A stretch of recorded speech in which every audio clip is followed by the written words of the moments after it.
The following program is a collection of stooges talking about happenings in the sports world. It is meant to be comedic informative.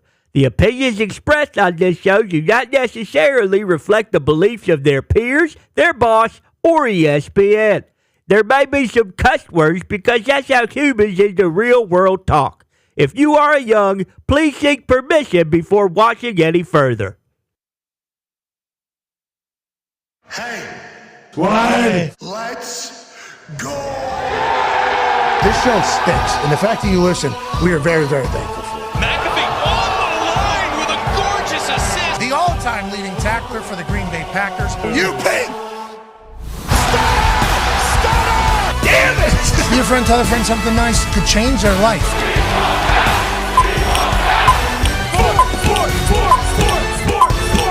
Hello, beautiful people, and welcome to our humble abode, the Thunderdome, on this Royal Rumble Feel Good Friday, January 31st, 2025. This program starts now. Football is wonderful, and obviously the Pro Bowl games will continue on Sunday, and obviously what started last night is something that everybody's saying is that's good. Yeah. Woo! That's what we want the Pro Bowl to be. That's how we want to celebrate our greatest players. That's how we want to celebrate the league, you know, a week out from the Super Bowl. And everybody that was a part of it, I assume, while they were doing it was saying, yeah, this is a home run. This is what we want to do. Here's the quarterback carnival. All right. Obviously, it's nice to see guys who have incredible arm talent of the sort Joe Burrow, Jared Goff, Sam Darnold went bananas. Drake May performed yesterday. Obviously, he makes the Pro Bowl as a rookie.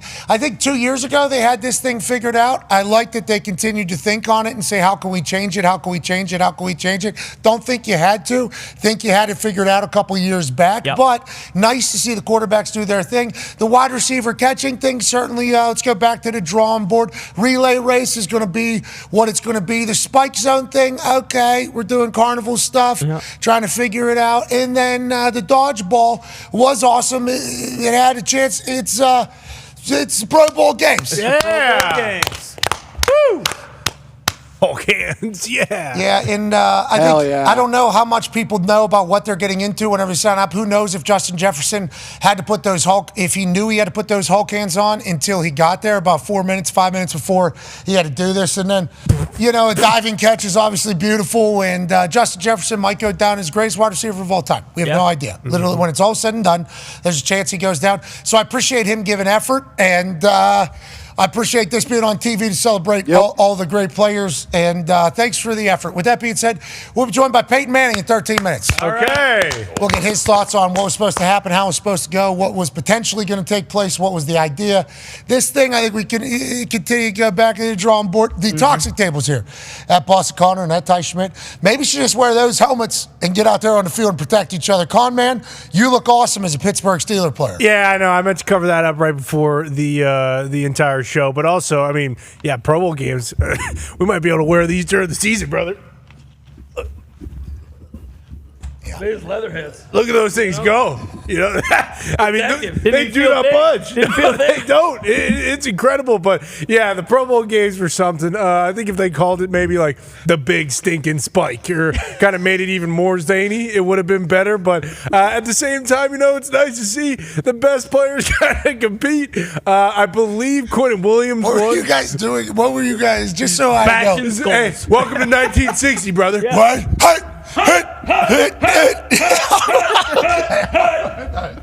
That's what they used to do, man. Yeah, I in mean, the trenches. trying to honor the games of the past. Could you imagine what the Pro Bowl games would look like in 1960? Oh, I bet. Beers and cigs everywhere. Yeah. Maybe we do that. Maybe that's what saves it. I appreciate you guys doing that. You bet. I had no idea that was coming. That We was didn't pretty either. good. Until it was 3, 2, 1 on the countdown. Oh, you guys can really feel it? We said we were about to do it right before the We show got to started. smash some helmets a little bit. Like, let's wait until it starts. Let's wait until it starts. I mean, you guys are really getting after it. That was more intensity than what we saw last night's Pro Bowl game. Without a doubt. Oh, yeah. And that's part of the problem. Yeah. You know, the issue here is, all right, I'm not even going to get it. Well, I will say. Come on. I will say. Because I can't just say the issue. I think there's a lot of things that need to go into play here. I think the NFL was trying to save the Pro Bowl. Remember, the football game that we thought was terrible, whenever they were just hugging each other and it was 30%, maybe 15% effort, and everybody's saying this is a mockery of the game. I think we look back on those times and say maybe it wasn't that bad, whenever we're watching some of the stuff from last night. Yeah. So I think they're trying to be creative. They're trying to create, a celebration of the greatest players. They're trying to save this thing that has been a part of NFL history. I think some of it's just a little bit too Mickey Mouse, no offense. But I think inevitably they'll fall in something that's maybe worth watching, I think, at some point. I think so, too. And last night we found at least one thing that damn near saved the night. The relay race was incredible. It was incredible. I mean, that's why we turn on our TVs. I mean, look at this. Look at this. You got two brothers leaving everything they got out there, trying to win for their respective conference. Handoffs, it was great. It was great. I'm getting to the point where it's like, hey, you're starting to lose me a little bit. But then, we got some fumbles here. We got, you don't know who's going to win. Is it going to be AFC? Is it going to be NFC? Some of the, who they decided to actually race each other, a little bit suspect. It's like, okay, well, we're kind of stacking the box here. But, this is the type of innovation that I'm looking for in the Pro Bowl games because we didn't have this last year. I believe this is a new event. Cal Van Noy drops the handoff. A lot of fumbles. A lot of fumbles, not a lot of practice, I assume, yeah. Which is a whole other thing. Like, how long are people there practicing, trying to learn what the hell they're doing? How many people know what's supposed to happen? Right. Because I guess while you were watching, there was a couple moments where it felt like nobody had a clue what was going on or what was happening next. Got a lot of money invested in this, a lot of brains, a lot of very talented football players here, a lot of great representation of the league possible, and we hope it all works out. Jonathan Taylor and Jahmyr Gibbs down at the end. No. It's going to be a good finish, too. All right, it was going to be a good finish. That was going to be a good relay race. Anyways, flag football, the game is on Sunday. That'll be the real pinnacle of the entire Pro Bowl games weekend. Eli Manning and the NFC are currently in the lead, I believe, over Peyton Manning and the AFC team. We'll see how Peyton feels about that this morning. Yeah. He's got half the points of Eli's got, and, everything seemingly was going the NFC's way. Maybe on Sunday it changes. Now, with that being said, we don't have one half of the hammer. Dahn. Cowboys AP Tone, because he's at home being a dad. Hey, Sienna. Peace and peace. Get better. All your uncles here. And shout out to Dad Tone right now, taking care of his daughter as wife is out of town. We appreciate him doing that. So instead, we got a backroom guy from Hammer. Dahn. Bruce. Brad. Bruce, you watched Pro Bowl games last night. Obviously got you geeked up. And how pumped are you for this weekend? Not only the flag football, but the Royal Rumble here in Indianapolis, Indiana. I am fired up for both of those. The Rumble especially. I'm pumped for Roman Reigns to remind everybody. Oh, you think everybody's going to be acknowledging Roman Reigns? I might leave if he gets eliminated, to be completely honest with you. I don't want any of the nonsense. I just want Roman Reigns, maybe one spear, two spears. Right. Superman punch, right? Yeah, another one. Superman punch John Cena into Whoa. The last time is now. Yeah. Your time is up. His last time is now. Yeah. And people forget that. We do have a pretty big announcement to make. Peyton Manning obviously joining us in about 8 minutes. Excited to get his thoughts on the Pro Bowl games. Yeah. As a whole. Because back as the real Pro Bowl, back in Hawaii, like Peyton was like the king of it. He was like the mayor of it. He took a lot of pride in it, obviously. His family grew up in the NFL, so celebrating the greats, which is what the Pro Bowl is supposed to be about. Those who actually carry the league, all the merch, all the eyes, all the needle move. That's what the Pro Bowlers are. That's what it always has been. That's kind of the story. Peyton Manning took a lot of pride in that, so I think he has felt very invested in this iteration of trying to save it. We'll be excited to see his thoughts on how last night went. In the second hour, we'll have Shams Charania joining us, because I guess there's some basketball news. Oh, yeah. Sure. There's some things happening with the Sacramento Kings. Yeah, De'Aaron Fox, he's one of the best point guards in the league. He's on the move and allegedly wants to be traded to San Antonio, team up with Wemby. And then Jimmy Butler, that saga continues. He's been suspended indefinitely, I believe. So who knows what happens with him. But De'Aaron Fox, kind of new breaking news this week. February 6th is the trade deadline. We'll talk to Shams. Obviously, if we're talking about on-court action, we'll only be talking about the Pacers, who had the best record in January in the entire NBA. No big deal. Is that good? You tell me. I don't know. Tyrese Halliburton is the star that was promised for the NBA, and Spicy P has made the All-Star after we traded for him last year. He's been a great addition for the Indiana Pacers. We'll talk about them. Then we have Coach Nick Sirianni joining us at 1:30 Eastern Time, the head coach of the Philadelphia Eagles, a man who's been through a lot of rough waters, turbulent waters with how people talk about his tenure as the Philadelphia Eagles head coach. As recently as like week 13 of this year, week 14 of this year, people were saying that this guy ain't the guy to be leading the Philadelphia Eagles. Then whenever he wins, you got people saying, what does he actually do? The head coach of an NFL team is somehow in a position of never receiving any good praise or credit from some people. Not everybody, but some people. Excited to see how he has kind of shaped all that in his mind, and then also to his players who are 1.5-point dogs. And I think a lot of America's pulling for them to knock off the Chiefs. So how do you feel as almost not being an underdog? You are an underdog, but you're actually a favorite, and everybody's buried you, but now Philly's on your side. Just the entire mental framework there. How is Sirianni battling it? Cannot wait to see it. And then to wrap up the show, 1:45 Eastern, because we only get 10 minutes with Coach Sirianni, obviously very busy preparing for the Super Bowl. CM Punk will be here. What? Wow. Yeah. CM Punk will be here. Chicago made Punk. Chick magnet, Punk. Hell yeah. See me, Punk. Yeah. CM Punk will be here. Let's go. First time coming on the show. You know, he's been on every other show. He goes on everybody's show. Yeah. Mm-hmm. He always does all these shows. Never does our show, does he, Ty? No, he doesn't. It's interesting. What's that all about? I don't know. I thought we all love Punk. I thought we were all, on Punk's side, but maybe not. Maybe there's some bad blood there.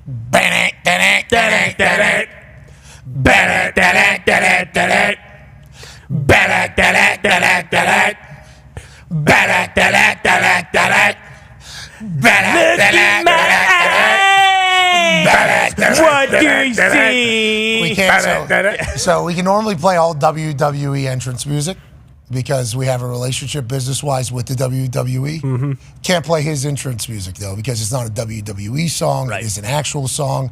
So that is the song that will be what we just did there. Was a rehearsal for when he comes out. Exactly. Worked out, too. Yeah, I think we nailed it. That was perfect. I hope we hit it on the same frequency whenever it's showtime.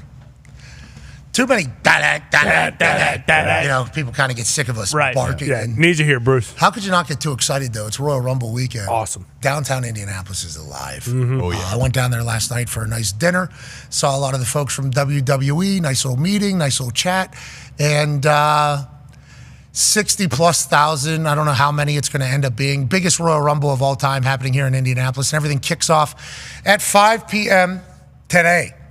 Yeah. And Cole and I are going to be hosting that. And then I believe there's a chance we maybe on I don't know. We'll see. Whoa. And then tomorrow, obviously, 6 o'clock kickoff for Royal Rumble, 4 o'clock countdown start for Royal Rumble. It's going to be a magical weekend here in Indianapolis. We can't wait for the world to watch. And even if you're not a wrestling fan, this is a go on. Royal Rumble is a go on to watch. Yep. Especially in the stadium. It's going to be very loud. There's going to be ridiculous moments that are going to happen. There's going to be people here from yesteryear that maybe you saw whenever you were growing up. There's going to be surprises. There's going to be shocks. There's going to be dramatic. There's going to be wild moments. It's going to be an insane show. And we're incredibly thankful that they brought it to Indianapolis. And I think Indianapolis and the Midwest is going to show up in a big way. Speaking of showing up, back to the NFL, no coaches from the Buccaneers are going to be able to show up for Liam Cohen in Jacksonville. That's right. The Tampa Bay Buccaneers have denied requests by the Jacksonville Jaguars to interview offensive line coach Brian Pachucci, who left Kentucky with Liam Cohen to go to Tampa. Jags were able to hire Cohen, but not Pachucci. Teams have the right to deny interview requests for other teams. Also, offensive line coach Kevin Carberry, he is not allowed to do the interview with Jacksonville. I believe, if we heard it accurate, Baltimore Ravens are a team that are like, hey, assistant coaches are under contracts as well. So like, hey, can we interview your coach? They're very apt to be like, no, they're under contract. I don't know if it's just the Ravens. I think there's many teams that do that and honor the contract. With the way things ended with Tampa Bay and Liam Cohen, I think we probably could have seen this coming. But normally it's just like, hey, if there's a chance to up your status or move up in your coaching ranks, teams will give you the ability to do that. I wonder what Liam's going to be able to do here. Because if they just joined this Tampa Bay Buccaneers team coming with Liam from Kentucky, they probably have multiple years left on their contracts. How many coaches is he going to be able to get that he knows? He's only been in the NFL or around the NFL like 4 or 5 years. So who's going to be his coaching staff? It's an NFL job, so he's going to be able to get great guys. But this move by Tampa Bay, I think, was probably rather expected. But I assume whenever Liam and Jacksonville hear about it, they go, oh, they don't want him to come to the great county of Duval. And he said, that's because they're scared of what we're building right here in Duval. Am I going to be able to fill a coaching staff up in the beautiful county of Duval? Yeah, I am, because we're building a monster. But if they're scared of the team that resides in Duval, then the hell with them. Yeah. That's what Liam's saying this morning. Right. I think we can put to bed the whole hey, nothing really happened between. There's a miscommunication between the Bucks and Liam Cohen. This is, like you said, a lot of teams probably do operate under the. Hey, these guys have contracts, so no, you can't interview them. But this is also the Bucks being hey, fuck you, buddy. You're not taking any of the coaches that are on our staff. We haven't forgotten the way you left here. He did just hire the Packers linebackers coach. Campanile? Yeah. The Tony Campanile, who had only been in Green Bay for 1 year as his DC, but the Packers ended up having a top 10 defense this year, so I think that's a pretty solid hire. But we'll see. I mean, like you said, who else is out there? We don't know. Obviously, there are a lot of good coaches in the NFL, but the longer this kind of ticks on, the tougher it's going to be to fill a staff. Here's Coach Campanile. I like that Liam Cohen is bringing this guy and this mindset into his building. Here's from Hard Knocks when he was with the Miami Dolphins. It's going to stop you from doing what you want to do. Okay. Everybody understands ass whooping. Okay? I can go to Greece and somebody start getting their fucking ass whooped. We all understand what's happening. Okay? We're all speaking the same language, right? We might not be able to communicate, but if somebody getting their ass kicked, nothing's lost in translation. Okay? All over the world, they speak ass whooping. Okay? To the day you die. Okay? So here's what I'm saying. Let's eliminate that factor. They can't outwork you. Eliminate that, and let's see what the fuck happens. Let the chips fall where they may. Okay? Let's all just commit to each other. That's what we're gonna do. Don't stop throwing fucking punches. Don't stop attacking the ball. Don't fucking stop finishing blocks, and then we'll see what happens. Hell yeah. I can't wait for Paisan to get down to beautiful Duval. That's the OC. Yeah. That's the DC. Yep. I'm excited to see what Jacksonville becomes. Once again, let's reserve judgment. We think they're going to be great. Joining us now live from Manatee in Ohio. Ladies and gentlemen, college football national champion, Super Bowl champion, Ryder Cup winner, AJ Hawk. Yeah, Hawker. Hawker, how you doing, brother? Doing great. I think Ty's spot on saying the relay race was the innovation that he needed to see in the Pro Bowl game. Did you watch Pro Bowl games last night? Yep. I didn't sit down and watch it from start to finish, but I've seen pretty much the whole thing now over the course of last night and today. 90 minutes of magic. Obviously, the clips are going to go on the internet. Shout out to Terry Crews hosting that thing. He had the trivia contest, which led into the quarterback carousel, and then the new games, new challenges. They got rid of the egg toss and the water balloon toss. They did. They did add some other zany things as they try to kind of get this right. AJ, if you were to sit and watch for 90 minutes, your big takeaway would be what, Mr. Hawk? Ooh, I say, okay. Honestly, this is okay. The quarterback stuff is cool. I like the stuff flying through the air. It's nothing is like the old school with the chalk on the end of the ball when it hits the targets driving by, like we used to see back in the day 20 years ago. But they did make the big, what do they call it? The big spike, the great spike. This is actually a much better setup than we watched yesterday, correct? Remember that, what we saw yesterday in the net? You couldn't even see what was happening. Now, we might need some kind of, reference to, okay, is that a good number? Is that a bad number? We need to bring in, some civilians, I think, too, to throw the ball. Jax Him DeVille just caught that on the other side. Yeah, maybe we should have a normal human spike a ball. Ooh. And say, Have, the ref spike one. Have, the ref say, and he gets, 120. So then if someone gets 2,000, okay, those guys are pretty strong. That's like you remember whenever they used to have the punching bag at the bars with the numbers on it? Mm-hmm. And you'd see some drunk go up there and swing, and it's 222. And then you see a barbarian walk up there, and it's 924. It's okay, there's clear difference on who's making real connection and who's not. Similar situation potentially for the big spike. Joining us now is a man who might have more of the answers, because not only is he a coach, I believe his company is a massive piece of bringing this thing. And I think he is very steadfast on trying to keep the Pro Bowl a thing and a celebration for the NFL forever. Ladies and gentlemen, GOAT, Hall of Famer, Super Bowl champion multiple times, Peyton Manning. Yeah, Peyton. How you doing? What do you say, guys? Thanks. I'm just like a Harold, going to ride all the rides. But, down here for the Pro Bowl. And I agree, Pat. I think the NFL should have one weekend with the best players in the world come together, and it's a good thing. And hopefully we can keep it going. Okay, so I talked about this a few moments ago before you were on, and thank you for taking time from Disney World. Can't wait to see. You need to get on that Avatar ride. That Avatar ride where you're in the middle. Yeah, it's the one. Enjoy it down there. You've obviously earned it.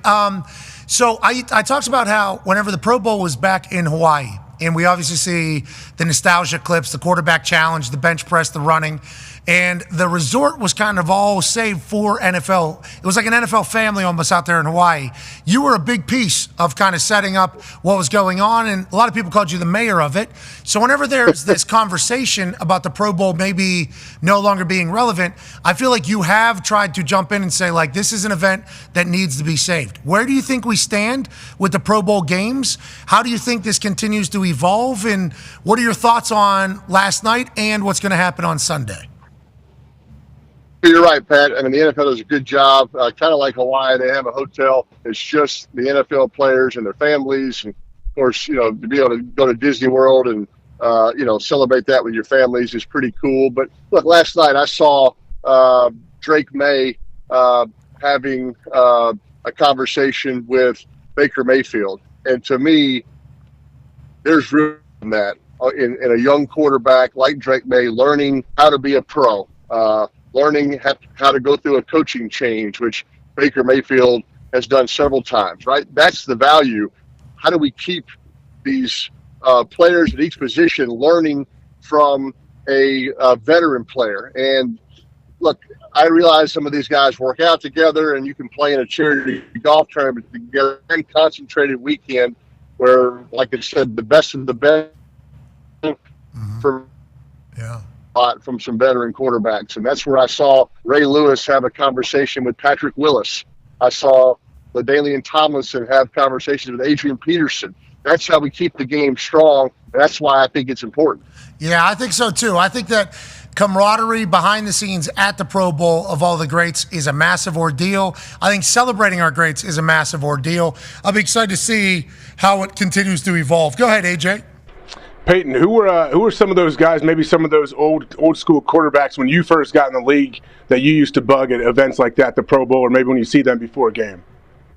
Well, the first Pro Bowl that I played in, Rich Gannon was there, Mark Brunell, and just a couple of veteran guys. I mean, like I said, I had a chance to be around Dan Marino and be around Troy Aikman at a couple of other events. So anytime a young quarterback can be around a veteran, I think you annoy the heck out of him. You ask him as many questions as you can up until he says, all right, enough, kid. Leave me alone. I got to hit this shot.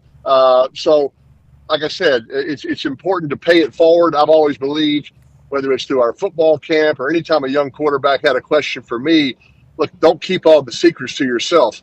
Pay it forward. Teach a young quarterback, teach a young running back what it takes to be a pro. And I think it's good for the game, and hopefully that'll continue. Now, listen, like, would I like to beat Eli in this Pro Bowl? Very much so. He's 2-0. He's talking about a three-peat. That's annoying. It's offensive. And I'm afraid if we don't win, they'll fire me and I won't get to come back. So, look, did I have 10 Bud Lights with George Kittle last night? Yes, I did. But I'm still studying film and putting in a good game plan. Well, I don't know if you've done that the last two times when you've lost. Maybe we up the number. No. I think you're right, Pat. I think the past 2 years, going to bed early, drawing up plays, watching film, that's out the window. Bud Lights with Kittle, I think that'll be my winning edge this year. Yeah, it's a smart play, and I can't wait to see the Super Bowl commercial. You, Shane, Post Malone, and many others out there. The jean shorts you had on Shane's social post last night were phenomenal. You just pulled those right out of the closet. We know that. I did, yeah. It was a BYO jean shorts. Yeah, I understand. A three-peat. Watch Eli. He can't be selling any merch with three-peat. Pat Riley owns that shit. Have you heard about this? That's right. He patented, right, with the Lakers, right? Genius. This guy's made money off of so many people. Pat Riley's just raking in money, and he'll do it for Eli for sure. Let's talk. Go ahead. I hope Pat sues Eli just for using it, especially when it's not going to happen. because the AFC is going to take care of business. Of course. Hey, yeah, hell yeah. Hell yeah. You're down bad right now, but yeah, you're going to make it. You're going to make it happen. I like you getting George boozed up, too. He's on the NFC's team. Maybe you need to drink every NFC player under the bar and just get them. Yeah, that's not a bad play. I like what you're doing. Exactly. You talk about older players being with younger players, and you take immense pride in the Manning Passing Academy. You know, that's been going on for a long time, I think since late 90s or early 90s. Yep. And you've made a documentary about Buddy Tevens, who is a massive piece of the Manning Passing Academy. I got a chance to read a write-up that you did about Buddy and about why you chose to do this. Can you talk about this a little bit more? And the Buddy Way, I believe, is what the special is called.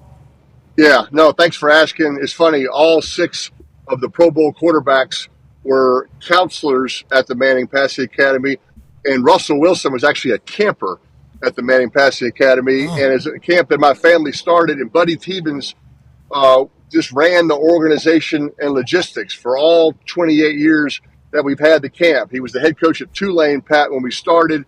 That was the New Orleans connection. He, went on to coach different places, a longtime coach at Dartmouth. Wherever he was, he came back and ran the logistics. Positive, just a high-energy guy. Look, it's an organizational nightmare for 1,500 kids in South Louisiana, 150 coaches. Buddy just ran it as smooth as can be. One of the first coaches to hire women, one of the first coaches to get rid of tackling in practice, created this mechanical dummy by some Dartmouth students that he helped create to cut down on concussions and head injuries. And so an innovative guy in growing the game, lost his wife way too early and wanted to pay just kind of his legacy forward, letting people know who this guy was, what he did. And it's called The Buddy Way, and it's out on ESPN+. It's an inspiring, powerful story that I think everybody would enjoy watching and learning about him. Hell yeah, buddy. You done good, buddy. Yeah.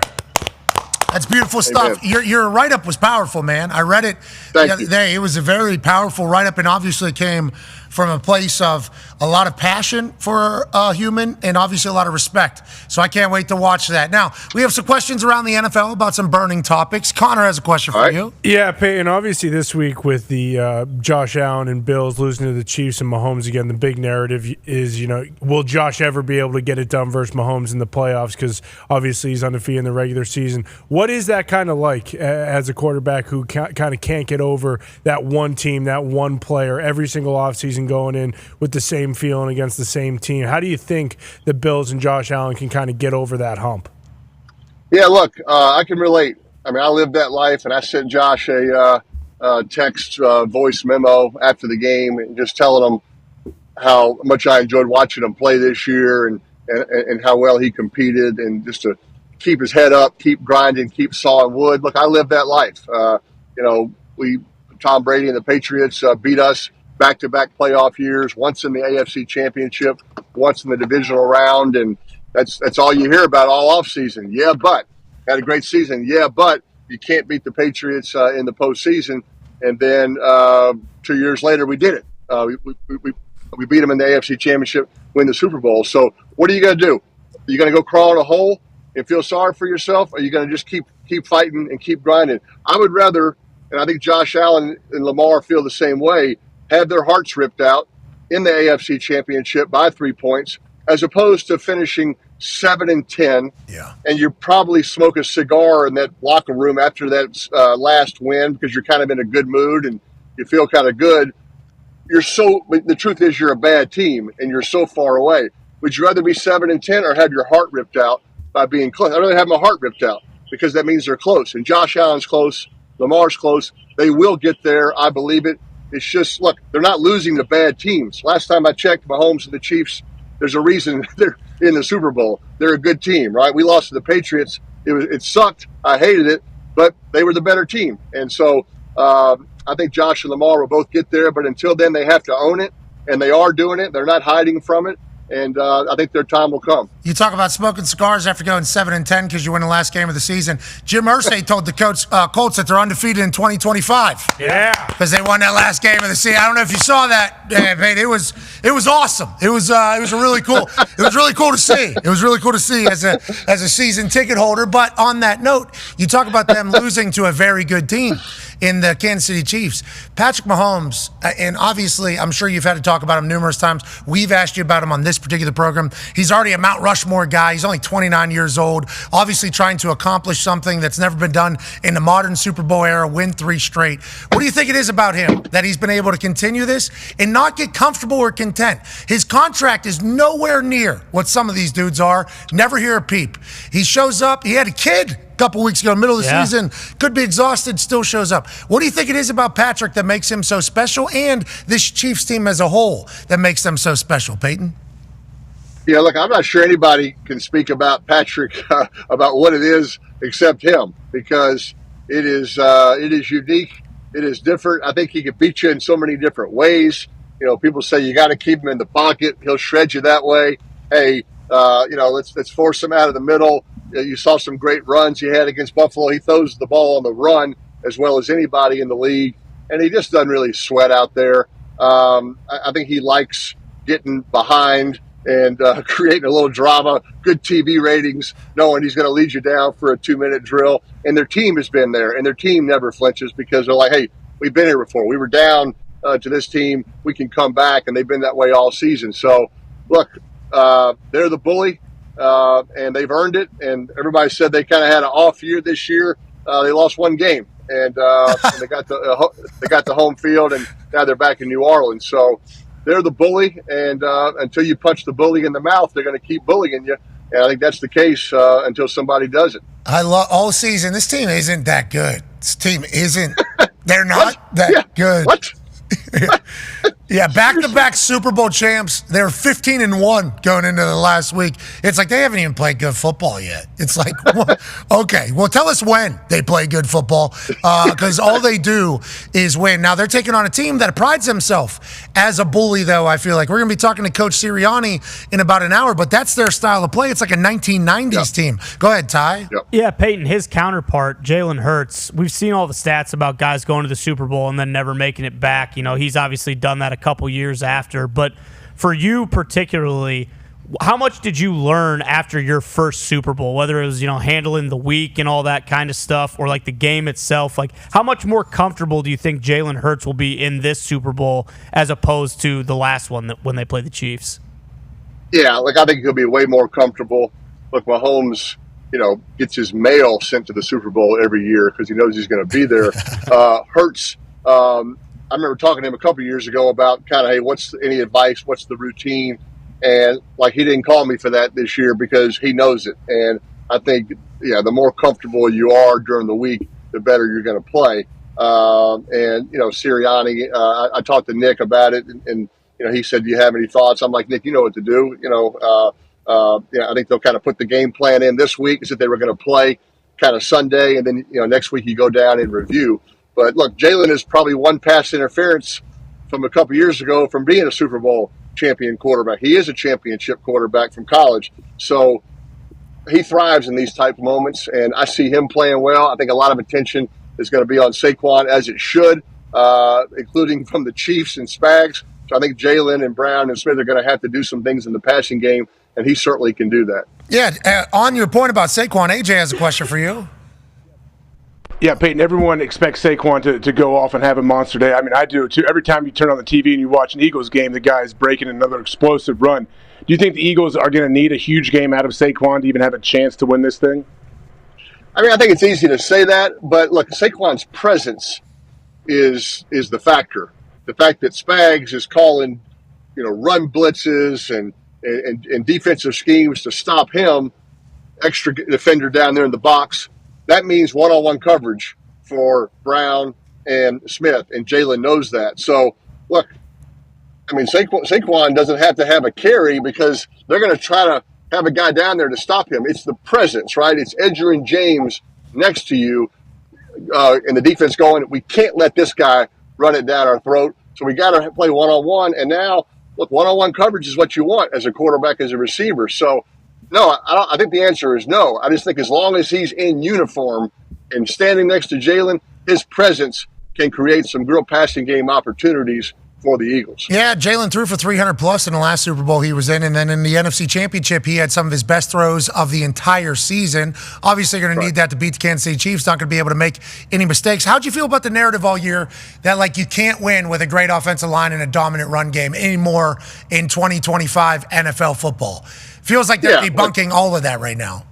Yeah, totally. I mean, everybody wants to, establish some trend and just be the first one to say it. I remember when I was playing in the middle of my career, they're like, there's no more place. There isn't a place for the drop back quarterback anymore. I was like, God, I hope that's not true. I really like playing in the NFL. I'm out of a job. Brady's out of a job. Eli's out of a job. And it just wasn't true. Look, there's different ways to do it.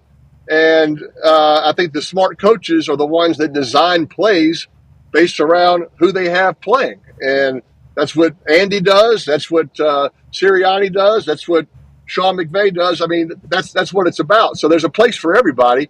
You just got to figure out how it works in that particular system. Yeah, what's best for your team with that offensive line? And then they bring in Saquon from the Giants. I mean, what a signing. What awesome. a historic free agent signing there, I think, Peyton.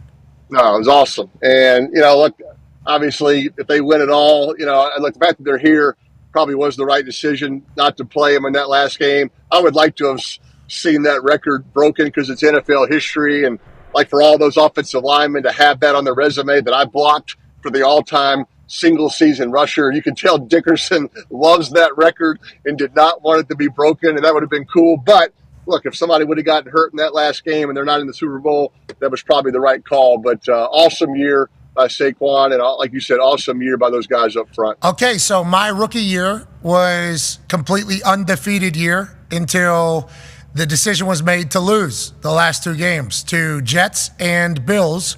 And obviously I was way too young to have a thought, and I'm a punter, so let's not do it. But I remember there being a lot of upset people in the building that decision was made because the 72 Dolphins are still popping champagne for being the only undefeated team. Was I reading that situation right? You guys all wanted to go for that, right? Am I wrong in saying that? Well, look, it was, it's easy to say now it's what we should have done, but look, nobody got hurt. We made it to the Super Bowl. We didn't win, but we got there. Like, I can't remember if it was the year before or that year, Wes Welker had gotten hurt in the last game for the Patriots. I want to say it was against Houston. Yep. I remember that was kind of just on our minds, like, and that kind of affected them, that year or whatnot. So, look, it's all about, you make a decision, as General Patton once said, you make a decision and you do it like hell. And you just go forward, and everybody's going to second guess or whatnot. Like I said, I wanted Saquon to go for it, but had him or Dickerson or Lane gotten hurt in that game, we'd be killing Sirianni. He would be fired. How would you do that? That's selfish or whatnot. So look, it was their call. It looks like it was the right call, and here they are, getting ready to go at it in New Orleans. So, good for them. Super Bowl obviously has great commercials. You're going to be a part of a few of them, it does sound like. One of them has our attention. Bruce Brown has a question for you. Yeah, Peyton. So, obviously, Eli's kind of had the jump so far in the Pro Bowl games, but how are you feeling about the field goal kicking deal during the Super Bowl? Do you think you can get him there, or what do you think? Not great. Yeah. Not great as far as how I'm feeling. I'm sore, Pat. Yeah. I've been practicing. I can't tell you how sore the inner growing. Yeah. Eli pulled a quad. Oh, he's going in there injured. Oh boy. I think that should be out there on the report. He's recovering, but much respect, because you kick. And of course, you go in there and say, I'm going to kick 15. When you go 0 for 15, you kick 25 more. And you're more sore, and you can't practice for another week. I was going straight on for a while, and Lutz, who's kind of been my consultant, he don't want anybody to know that based on how I kick. If I kick poorly, he's like, don't tell anybody, I've been helping you. Yeah. But I was kicking straight on with the square toe, and he's like, I got to tell you, Peyton, you don't kick well like that, and you look like a fool. They're going to kill you on social media. So at least now, I've gone soccer style. I look better. I'm not saying it's great, but I don't have to be great that's got to be better than Eli, and that's the key. Okay. So I've been working at it, though. I have been working at it. How long's the field goal? 20 yards? 25 yards. Make, kick again, miss, go up to the 20. First one to make. I think we have about a 45-second window. So I think it needs to be done quickly. Gronk said there was wind last year for him. I've been kicking indoors at the Broncos. I don't want anybody to see me. So they said I could kick it down here at the Pro Bowl. I'm like, no chance. That means people can watch. I'll wait for my live event in New Orleans on Super Bowl Sunday. Yeah, 130 million people get to watch it. Yeah, first time I'm seeing it, I want the whole world to watch this. As soon as I heard you were doing it, I sent you the boot, the flat boot, because I do that field goal kick on game day every single weekend. And these people that have never kicked a soccer ball before, they have these boots on. I'm like, you just need to go straight on and just swing as hard as you can. So I wanted to give you that, and you said, yeah, I tried that. It's not good. So I'm going soccer.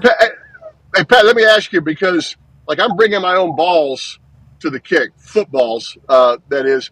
If somebody wants to bring their own football to game day, are they allowed to? Or are you giving them a football? It's got to be this one. Interesting. We do not have any ball regulations. I think if somebody was to show up with their own ball, as long as it was at least a college ball, can't be like a small niche ball. If it was at least, what are you taking? NFL balls? Oh yeah, I'm bringing my own. Bringing my own. They keep saying, "Hey, we'll have some." I'm like, no, I have lines drawn on them, like where my foot's supposed to be placed. Is that legal?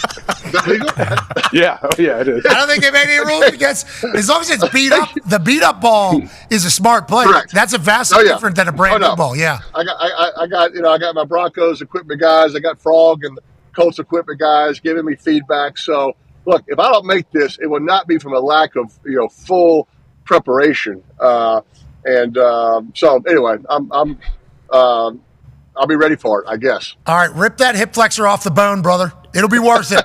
It'll be worth it. We appreciate you. Good luck on Sunday beating Eli so he doesn't just have a full sweep of your ass in the Pro Bowl games. Hey, I got Joe Burrow. I got Brock Bowers. Burrow likes the pressure, so I feel good about it. All right, I appreciate it, boys. And you got Drake May. Remember? Yes, you do. Got Drake May. Never forget some it. tips, too. Young stud. Yeah, he should be picking your brain. Yeah. I assume he already is. Ladies and gentlemen, coach of the AFC, Hall of Famer, a man who's going to kick a field goal on Super Bowl Sunday, Peyton Manning. Thank you, buddy. Peyton. Just with the hat and the headphones. Okay. Driving around Disney World. Sure. Just so dad right there. Yeah. Just Dadding out. Dad Manning just rolling around Disney World. I did have 10 beers last night. Yeah, that's awesome. With George Kittle. I hope you don't think anything of. I love that he's. That's what the Pro Bowl used to be, though. Like, I don't want to, say, like, hey, everybody just got shit-faced out there. But that's what. It's a good time. That's what the Pro Bowl was. The Pro Bowl was.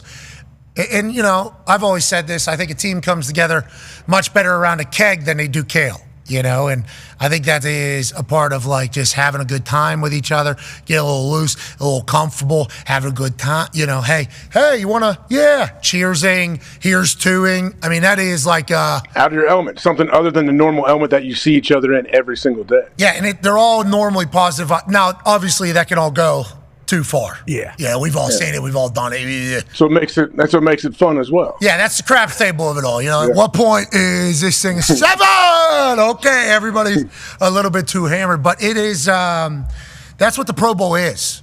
And I think the more of that happens, I think the more they'll try to make it an entertaining show because they're in there together, they're with their friends, and that's how bonds get made. But they're going to have to figure out how not to do so much zany stuff. A lot of zany stuff. But you've talked about it, too. Like, that's why it's so important that, and Peyton mentioned it, hey, they rented out that entire, hotel. Because, when you went, it's like you have, a business conference, and, guys can't be themselves. They can't feel comfortable because you got people coming up, hounding you for autographs, and heaven forbid, a player, Kittle and Peyton are there, and they're drinking 10, 15 beers at the bar, and then Kittle punches a guy. Yeah, some Poindexter comes up and starts ruffling some feathers. So, because it was one of your Pro Bowls, right, where it's you can't even be yourself. And then it's you can they flooded the lobby. You can understand why guys would be I'm never coming back to flooded the lobby, jerseys, the whole thing, sat down at I think it was I think I sat down with one of the Bennetts, Martellus maybe. Sure. Yeah, And I tight think end. Kelsey was there and Connor Barwin was there. And we were sitting like at the bar, and I was like, this is what we're here for. Like this is first night. I think AQ was there. We're like, okay, this is what we're here for. And then just 4 random marks just sit down at the bar, and you see everybody just get like shelled up. Yeah. And it's like, I'm not going to do anything. And then you start realizing like, oh, this isn't just an NFL hotel. It's like, oh, there's other conventions going on at this hotel, and these people are able to just walk around. And then you automatically get like mad. It's like, everybody wants the players to take it serious. Well, what about the NFL taking it serious? Like, what do we even... These guys make all the money for your league, and you won't even get the whole hotel for this. So then obviously they've had to go through some things to get back to the point where they get the whole hotel. But it's like, I think all parties are going to have to come together and decide whether or not this is going to be worth a fuck. Yep. Because I think a lot of people are watching this stuff going and say, what do we... I'm sure it still got good ratings. I'm sure they had big numbers. Yeah, I don't know. And that's just like whenever social media people say, hey, you got big numbers. We need people that know ball in there making decisions. That's all we ask. People that know ball, offering ideas and making decisions. That's all we ask. That's not too much. No, not at all. Because you see what they're trying to do.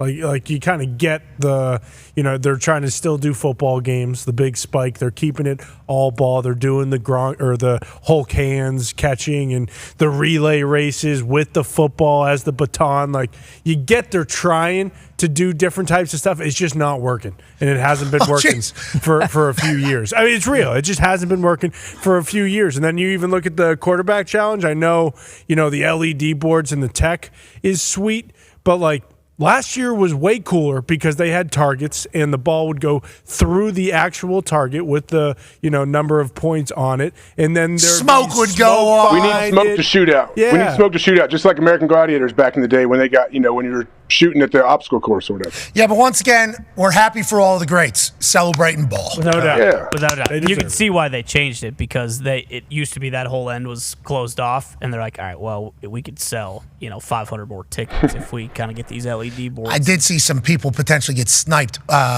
Whenever Justin Jefferson had those Hulk hands and that ball went right through his hands. Oh, yeah. It's like, that ball's coming hot. And then they were throwing it deep. It's like, is this ball going to smoke some people in the back? Great energy out of the crowd. Oh, Without a yeah. doubt. Great energy. It's Added like, to it. It's like a TGL crowd. It is. Kind It of is. enjoying the experience. And I assume live it's a little different. Let's talk about some news happening around the NFL. The Justin Tucker story is very serious. Obviously, serious allegations coming from multiple massage salons and multiple massage therapists about sexual actions from Justin Tucker, kicker. Everybody assumes future Hall of Fame kicker for the Baltimore Ravens from 2012 to 2016. Pretty wild that it is 2025 and we're hearing about this, especially with everything that happened with Deshaun Watson in a very similar vein of conversation. Now, I don't think it was 30-some people around the country, which is what the Deshaun stuff was. This is all Baltimore related. They've gone back and found some tweets from like 2021 when people were alluding to this. I have no idea how we're just now hearing about this, but we want to let the world know that if this is happening, we are vastly against it, and whatever the punishment is, he deserves. He has come out and said that this is completely false. I have done nothing but be a professional, and I have zero other things ever said about me. This is not real, and I assume he will fight it as much as he possibly can.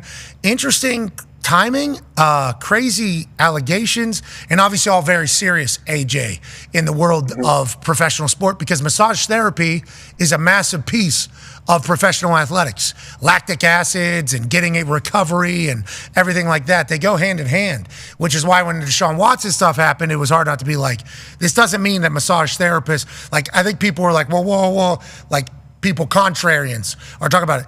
Like, this is a big piece of professional athletics, and it will always be, and I hope it, doesn't continue to have situations like this that kind of soil the conversation or the relationship between the profession of massage therapy and professional athletics, AJ. Yeah, I don't know what the answer is. Like when it comes, I guess it's always going to be. Yeah, it's just such a weird situation. This happens in 2012 to 2016, they say, and then when you bring up these old tweets, and then of course, yeah, like he's denying it. Like what did happen? Can we ever figure out exactly what happened? No, because there's not cameras, and there's only a couple people there, I guess. But how long has he been dealing with this too? I know in his thing he's talked about how he was going back and forth trying to before they actually published this piece, I guess he knew about it, but how far back? Because this would be, can you imagine, this is on the horizon coming out and you disagree with it, and that would definitely be a lot to handle. Had his worst year that he's ever had. I assume there was some information potentially found out by him this year, because in kicking, this is the difference between being a Hall of Famer and being never in the NFL. Had his worst year by far this year. Obviously, probably the mind with that heavy. That's very serious. And we hope the truth is found in the entire situation. And it's just weird. Yeah. Oh, it's weird. Because you're getting the massages for a reason. And a lot of these massages that guys are getting, it's not, I don't want to get into it. It's not like a feel good. These massages. No, usually, the good one, it hurts. It usually hurts, yeah. Yeah, so good. It's such a weird dynamic in it all. Nonetheless, we will follow along with that story as the truth is hopefully found, and obviously very serious allegations. Doug Peterson, former head coach of both the Jacksonville Jaguars and the Philadelphia Eagles, former quarterback in the NFL, and also the guy who called Philly after Big Richard Nick Foles said, hey, I want to run. And he goes, all right, okay, yeah, let's go, let's do it. In the biggest moment. Numerous teams have reached out to him about being offensive coordinator. Remember, he was not calling plays for the Jacksonville Jaguars, which was a massive piece of the conversation. Why you got the head coaching job because you're a great play caller. Why aren't you calling plays? And then he would be asked about it, and he goes, I wish I could tell you the whole. What's he going to do? Last time he ended up leaving the Eagles, he took a year off, took a tour around the NFL, kind of went and saw some old friends, learned some new things, gets a head coaching job at Jacksonville. I assume he'll probably do something similar as he's done in the past. Obviously, he hasn't taken anybody up on their offer yet to be their OC. Yeah, maybe. Also the Saints. You wonder if Kellen Moore is kind of the leader in the clubhouse there, bringing in another offensive guy who has also had head coaching experience. It feels like the Saints are maybe going to have to spend a little more money to get some guys in there, because of the fact that they're going to be so late in the process hiring all three, head coach, OC, and DC.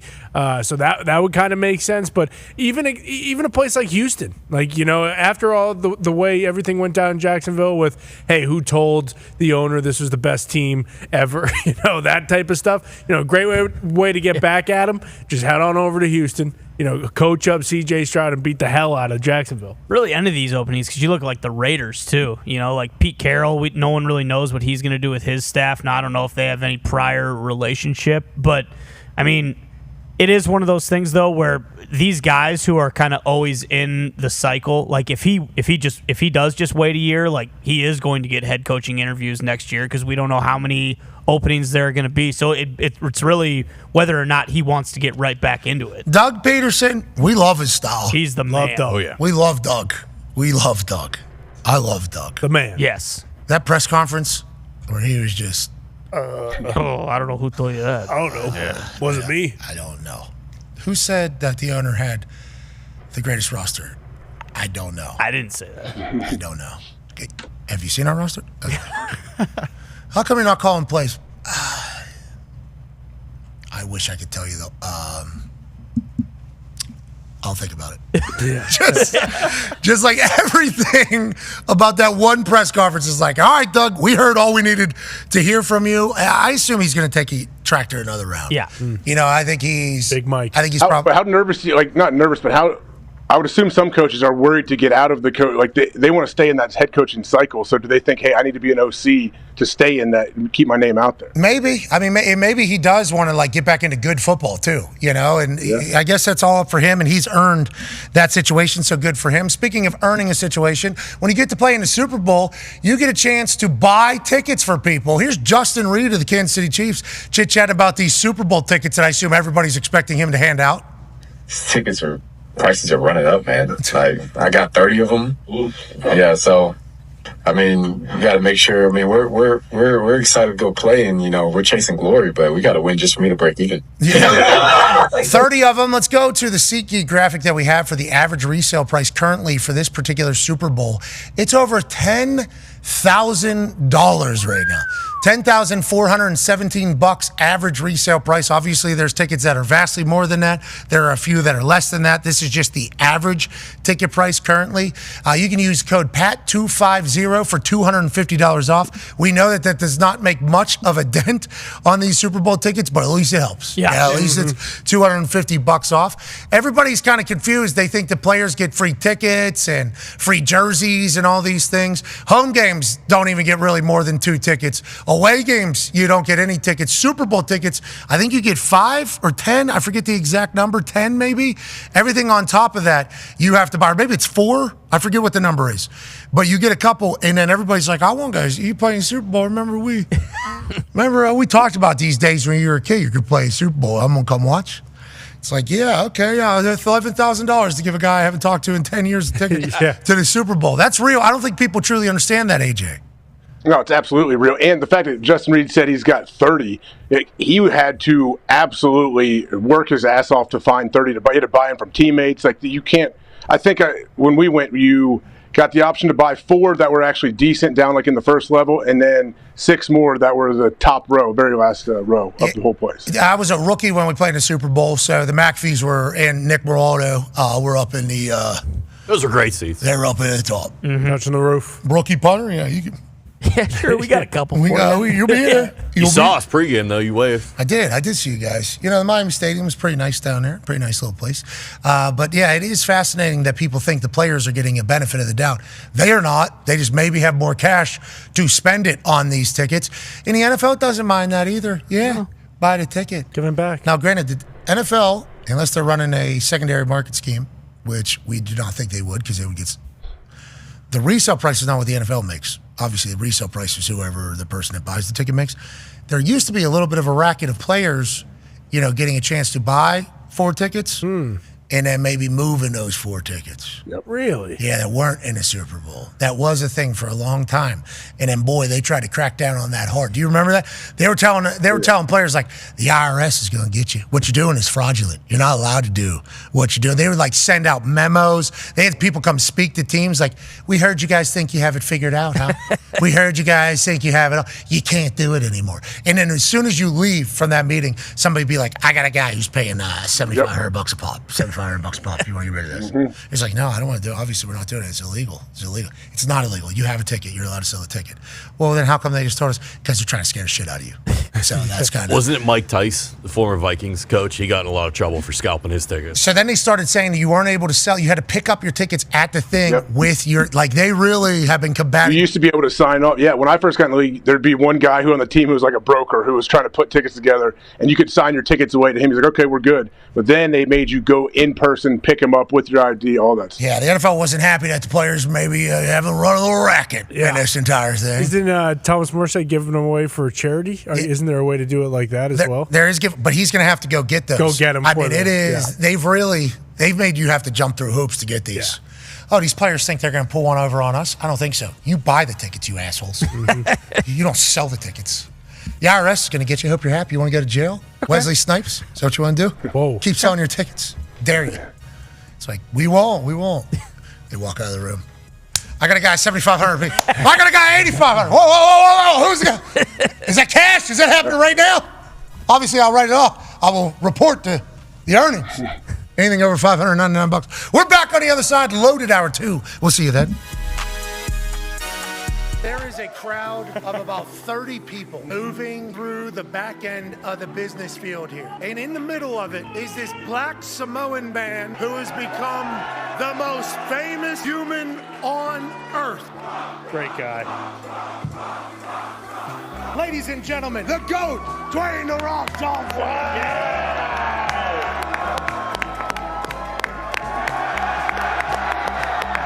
There's thousands of people skipping class to come see your big ass. Listen, there is thousands and thousands of you skipping class. It doesn't matter if they go to class. Moana is one of the best animated films of all time. Okay, can't wait for the live action. Thank you, yes. You're welcome. We talk about Moana. What can I say except you're welcome?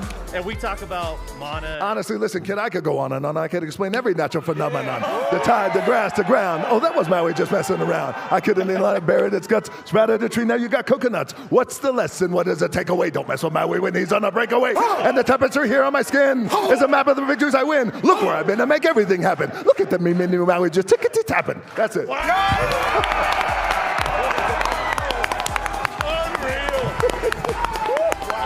Still got it. On the Samoan side, Polynesian side, we have a word called mana. Mana is spirit. Mana is power. Mana comes from in here. It's the thing that gives you goosebumps. It's that thing you feel. It's that thing when I walked out and we felt this thing. This is mana. This is mana. It's very, very, very real, and you could feel it. Mwah. Little things like I don't get driven anywhere. I don't want to get driven anywhere. I don't like chauffeurs. Keeps me in my way just a little grounded. Like I could drive myself everywhere and not telling some guy, hey, take me here, take me there. That is something I'm going to start saying, like, yeah. Because when they open your door, you feel so bad. I can open my own door, dude. They're trying to be courteous. It's their job. But also, the day I stop opening my own door is the day I become a big old bitch. Here we go. That's a big cup.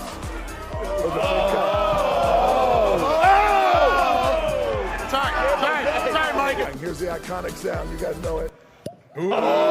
This special Terramana toast goes out to Passion. Congratulations on your show. Very proud of you. Very proud of all you boys. And to all of you,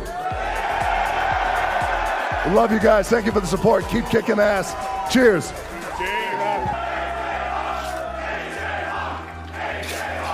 In my world, when I sit down and we're talking about movies and all this other shit, it's never this. It's never this, back with the boys, and you. So I appreciate it, and this one's to you. Thank you, boys. See you, pal. Cheers. Thank you. All right, we're going to take a 5-minute break here. Oh, hold on, one more. If you smell what the Rock is cooking.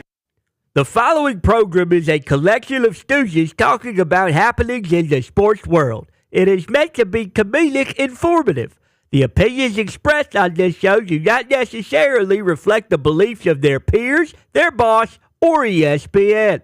There may be some cuss words because that's how humans in the real world talk. If you are young, please seek permission before watching any further. Hey. Let's go. This show stinks, and the fact that you listen, we are very, very thankful for. McAfee on the line with a gorgeous assist. The all-time leading tackler for the Green Bay Packers. You pig! Stop! Damn it! Be a friend, tell a friend something nice could change their life.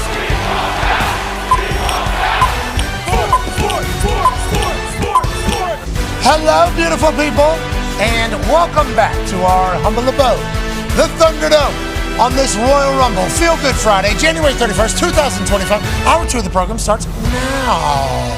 Football! It's wonderful. That's AJ Hawk. The Toxic Table's here. At Boston Connor and at Ty Schmidt. Are you guys okay? They're saying you maybe got a concussion from the first hour when you guys are bumping leather heads. Hear this guy? Yeah.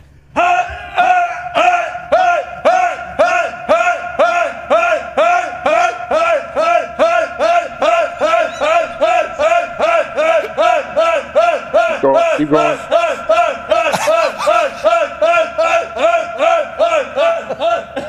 We can go all day. Yeah, we're fine. We can go all day. We're good. These things are probably honestly safer than current helmets. No doubt. This is basically 2 Guardian caps. Yeah. Just think about all those people, okay, that hate that we have a show on this particular. Hate it. We're taking up their friend spots, 2 hours. You got a lot of people in a building up there in Connecticut that prestigious sports media, that whole thing. What was that last week? We have the Hulksters press conference. Yeah. A block, hour 1. Then we got Coach Tyriani. Yeah. And then now we got you two bumping heads screaming, hurt, hurt, hurt, for 30 seconds. I want to let you know, it's a nice reminder of what football used to be. Yeah, that's right. An homage. We're a throwback. Yeah. Nobody ever says that. They don't. This is a feel-good throwback Friday. It is. Yeah, it's a way back Friday, if you will. Boom. Maybe this is what they should do in the Pro Bowl. It's not a bad idea. Maybe it should be tackle football with leather helmets. Yes. And then we can just kind of see if that's the right answer, because there's still people that believe you want to get the concussion in the head out of the game, keep it as tackle, have them wear terrible helmets, because players, whenever they have those helmets on, like this meathead right here, they view it as a weapon. Ain't nobody thinking that's a weapon, right? No way. Just your own skull is the weapon. That's right. Yeah, exactly. And to be completely honest, I think you could still play normal football with these and you'd be fine. Well, that's what they're saying, yeah. That's the entire thing. With no face mask? With no Think the face mask changes it? Don't need it. Yeah, that's the entire thing. And you can still use your head. I think you'd be fine. Oh, you're saying still same. Yeah, same game. Yeah, same game is what I'm saying. Same game. Yeah. Same game. I think you'd be okay. I truly do. I don't think you need face masks either. It looks like Ty's fits a little better than yours. Really? Yeah. I thought mine kind of fit like a glove. I don't know. I don't know what you're talking about. I think Ty made the comparison. Almost look like a 1610 like Celtic warrior with this thing on a little bit. Yeah. I was thinking you look like the Czech, the goalie. Pete Czech. That's a check. Yeah, wow. Thank you. There's like the soccer goalie helmets that they used to have to wear in indoor soccer as a child. Yeah. And then Peter Cech said, I'm wearing this for the rest of my life. And he looked awesome. This is a smart move. I'd show up at an indoor soccer tournament and I'd see these kids wearing these helmets and it's like, I want to We're going to win. Yeah. Target acquired. I want to blast a ball through this guy's helmet. But these kids would just be diving into these. Oh, into the post. Into the thing. So they said, you're going to wear these helmets. It's going to save everything. Just made them look like assholes. Sure. But I assume it saved some CTE from some of these soccer goalies. But I appreciate you guys really going all football today. No. Had Oh, to. yeah. We needed it after last night. Last night was the future of football. Yeah. You guys don't remember what it used to be. Exactly. When it was a Royal Rumble every Sunday. Well said. Well said. Now, again, I will say the tech innovations in the spike-o-meter, we're getting close. We're getting close. The relay race, great. On Sunday, we get the great football race, before the flag game. So we still have a couple opportunities here to kind of save the weekend, save the Pro Bowl in general. They're going to have to follow the Royal Rumble. Yeah, that's going to be a tall task. That's going to be tough. That's going to be tough with what the Royal Rumble is going to be tomorrow. Starting tonight with SmackDown, and we have a kickoff to the Royal Rumble weekend starting, I believe, at 6 p.m. Eastern time on Peacock and on all the social media platforms. 5 p.m. Okay, of course. 5 p.m. Yeah, I think someone said the Rumble actually starts at 6 p.m. Tomorrow. Yeah, tomorrow. I'm talking about the kickoff show. Tonight. Yeah, tonight. yeah. That's at 5 p.m. It's a little early. Yeah. Per Debo. That show's at 5 p.m. tonight. Uh-huh. Just learning that, I believe me and Cole were a part of hosting that. 5 p.m. that thing is starting. Okay. Tonight, let's... You got a police escort? Dude, I cannot wait. I cannot wait to kick off Royal Are Rumble. you doing weekend. a 3 hour? Are you doing a kickoff show that's longer than the actual show? That's what it sounds like. That's what I'm kind of looking at right now. And I just realized that, baby. But I'll tell you what, we got a lot to talk about. It's a Royal Rumble weekend. Anything can happen. Surprises are in store, and legacies are going to be changed forever. Let's go to the back room of Hammer, Dahn, Bruce, Brown. They meant back room, Hammer Dahn, Cowboy, Bubblegum Pete. You might be. Yeah, it's tough. Huh? You might have. Oh no, I mean, rattled your cage a little bit. Not even a little. The brain might be bouncing around. Not even a little bit. Yeah, a little rock brain in there. It might be with you going. That might be happening right now. To be clear, honestly, when you started talking about the Rumble, one song kept playing in my head over and over again a little bit. So I'm just very excited about the possible which who knows might happen. Yeah, I know what you're talking about. Don't get too excited. Thank you. Okay? I know. I won't. I'm just saying. You're talking about the Hardy Boys. Look, perhaps they're in the city. Okay.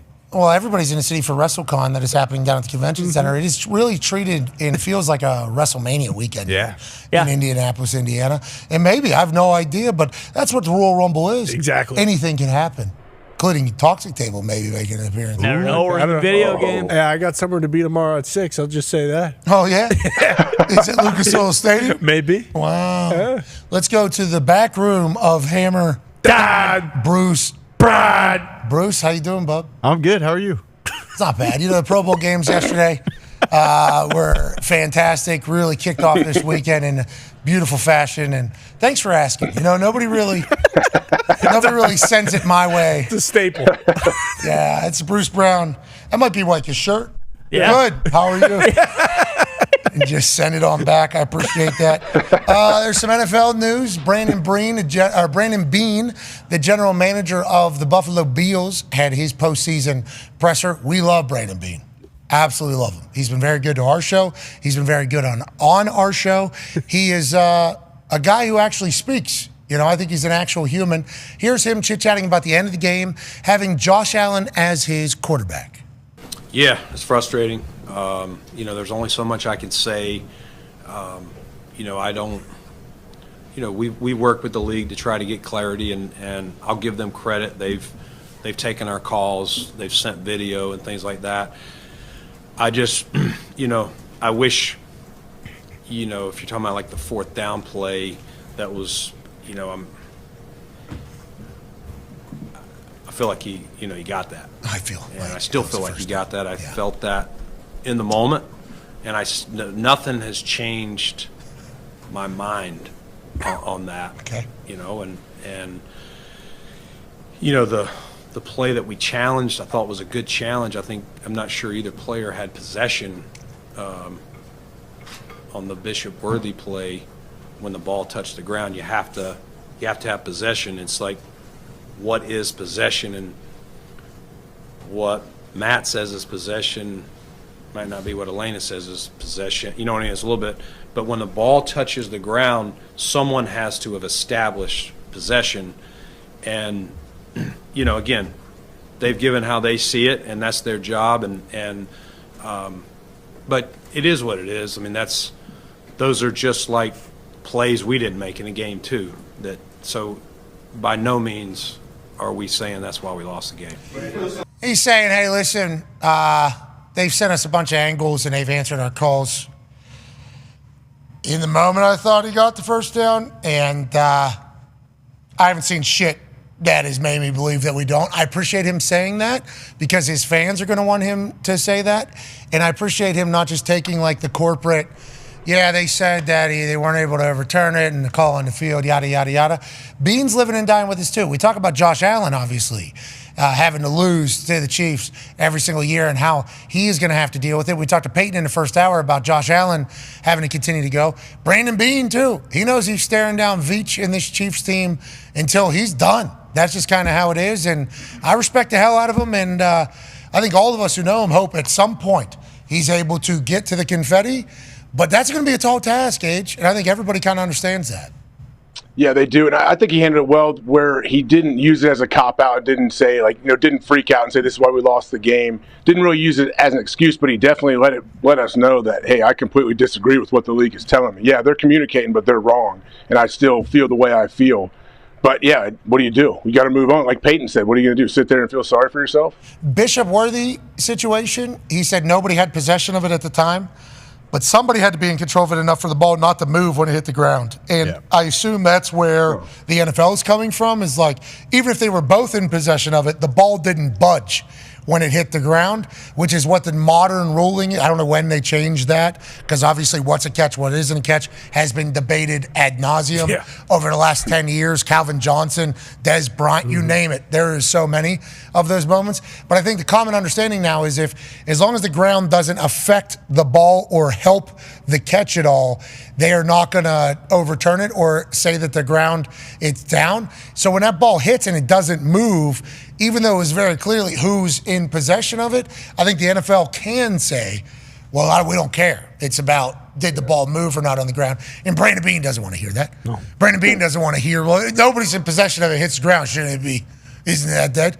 If we're touching it, we're out of bounds, it's dead. This one touches the ground, nobody said it shouldn't be.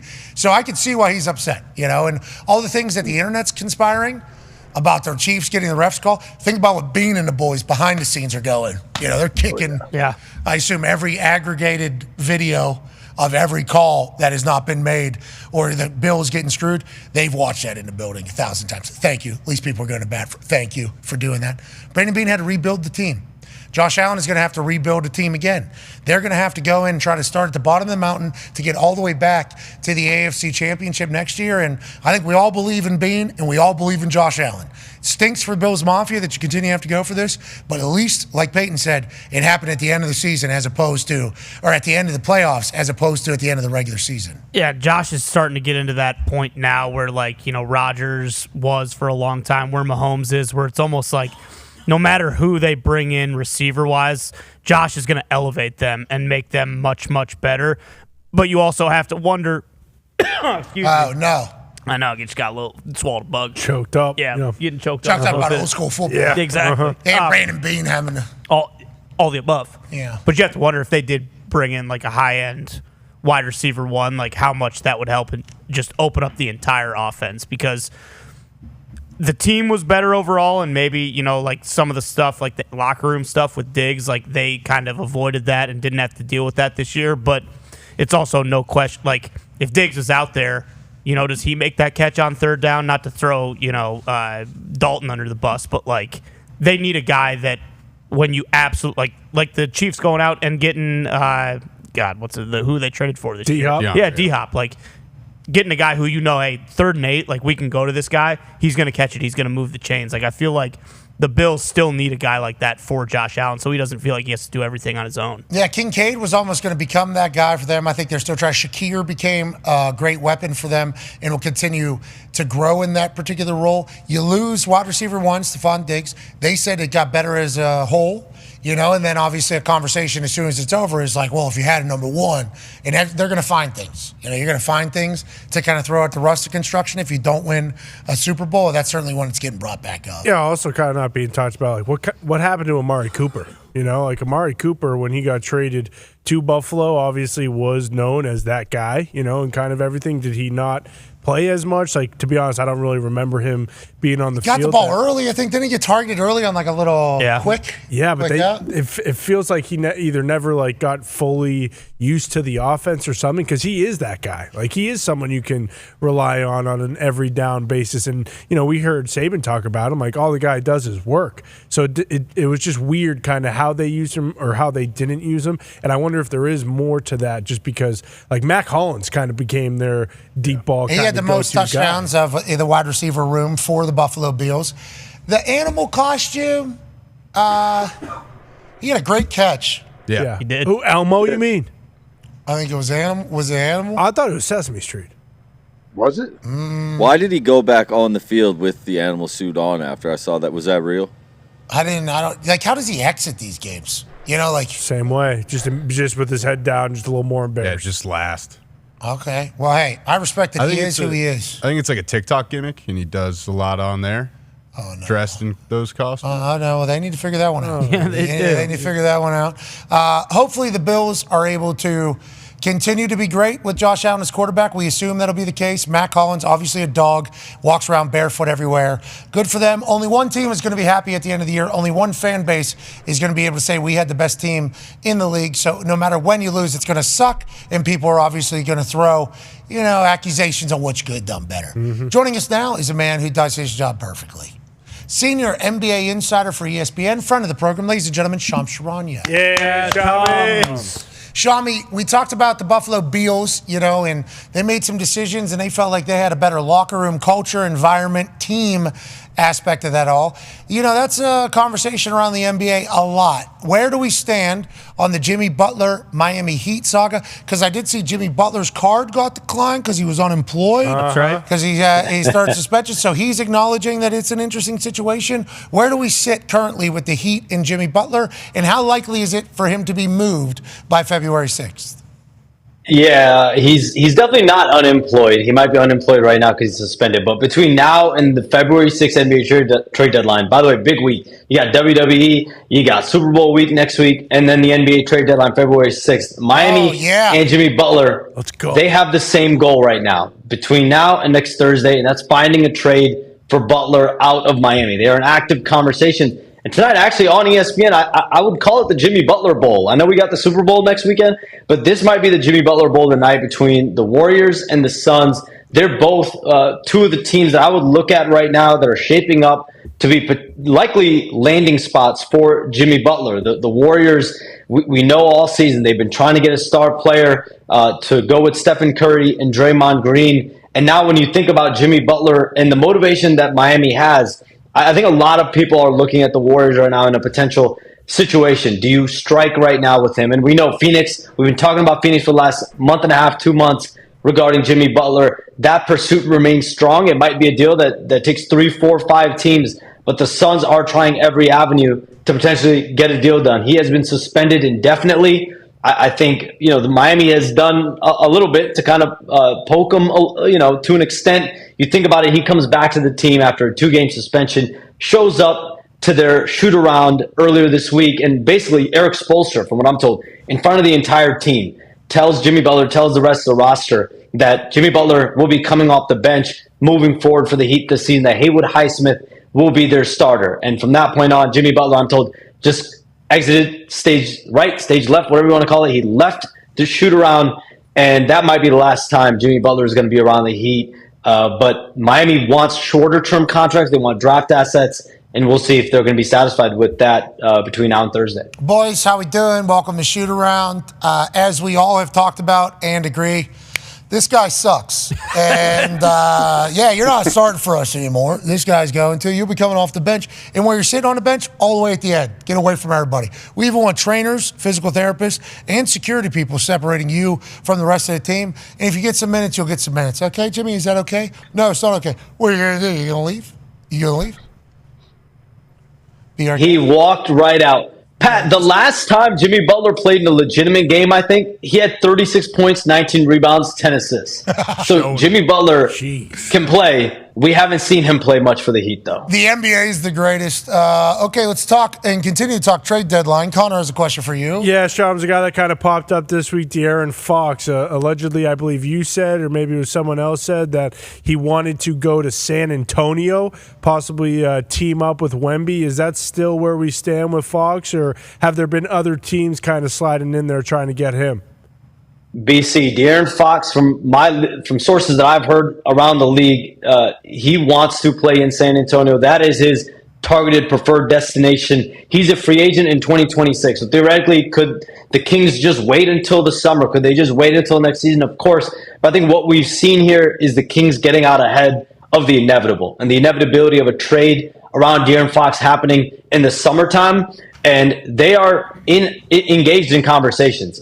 They've got dozens of calls, offers over the last 48 hours on De'Aaron Fox. They're in conversations with multiple teams, including San Antonio, from what I'm told. So I expect them to continue these conversations with multiple teams on a De'Aaron Fox trade between now and Thursday. Another guy with a potential likelihood to get traded. He completely jumps to the top of the available market. Unless there's another guy that pops up between now and next Thursday, I don't know if we're going to see an in-your-prime superstar player that's a max contract guy pop up like we have here with De'Aaron Fox. He changes the game. He's a primetime player. And you pair him with the Victor Wembanyama. We've been talking for the last year. When are the Spurs going to get Wemby some help? When are they going to get him some help? Here's their opportunity. Here's their chance. And we'll see if the Spurs sees it. What would that mean for Chris Paul? I mean, Chris Paul, I think he has a role with the Spurs organization. He's shown as a leader. I have not heard whether he would be a part of these conversations. I mean, theoretically, if the Kings, if the make or break part of the deal were Chris Paul, I don't know how San Antonio would react. My feel for the situation is Stephon Castle, Devin Vassell, all the draft picks. They've got up to 9 first-round picks. They've got dozens of second-round picks. They've got all their pick swaps. So San Antonio has a ton of assets and players that they can send to San Antonio. This could be a salary-lacing deal with a bunch of picks. This could be a young player or two with a couple picks or maybe one pick. But that's what they're trying to figure out here in these negotiations. Yeah, the Spurs have something special in Wemby. Now, granted, they can't beat the Pacers in France. Sure. Okay, what have you done for me lately? They lost. That's what they did. They lost. They played twice. Yeah, but the last time, they lost. They lost. Yeah, so the Pacers flew out of France, victors, as the Americans fly back to Indiana. I think you got to flush both games. I think both teams have to just flush both games. That's what I think. Pacers walked into Wemby's hometown and said, "Bonjour, ça va," and then handled it. Come on. Ain't flushing that. Wemby's special, right? He's a special guy. When will that team have a chance to actually compete? Or is it right now because they have him? Well, if you get De'Aaron Fox, then you put yourself in position to compete for a playoff berth. And I don't think you look at a situation where you're going from 0.8 all the way to championship. It takes steps, right? Even Oklahoma City the last few years, they went through a couple years of tanking, gradually got better and better, make it to the playoffs, get bounced, and then now you're looking at them as a perennial title contender. We'll see Chet Holmgren hopefully back second half of the season. But I think San Antonio is looking at it as gradual steps. You bring in De'Aaron Fox potentially at point guard or another point guard in the summer, and then probably the next area of growth or potential add would be the wing position. They have Harrison Barnes right now. I think they're very content with him as a veteran. But how can you continue to surround De'Aaron Fox with players? I think that's what De'Aaron Fox and Wembanyama, if you have De'Aaron Fox, how do you surround them? But this would be a step, 1,000%. Okay, let's stay in the Western Conference. AJ has a question for you. Shams, what about the Lakers and J.J. Redick's first year as head coach? Are they going to be active at all before the trade deadline? And what's the outlook like for the rest of this season? Yeah, it's every year. Need a center. Yeah, every year. Anthony. Yeah, it is. Anthony Davis told me was a week and a half ago, that he wants a center and he wants a guard potentially as well, but that he feels more comfortable playing the 4 spot and having a 5. Well, I will say they have 2 first-round picks they can trade. Come on. They got one in 2029. They got one in 2031. I want a coach. Give me a wing. I want to win a Royal Rumble. Ownership of the team. Well, listen. I think if the priority on the priority list, I think the center spot is probably top of mind for Anthony Davis. I think Anthony Davis and LeBron James. From my understanding, they don't want the Lakers to go mortgage their future. That's not what this is about. But it's how can we be aggressive? How could we be active before the trade deadline to go get a couple pieces? Anthony Davis told me, I think we're 1 or 2 pieces away from a championship. And when you're a player who's in the prime of his career, 31 years old, he just had a 40-20 game the other day.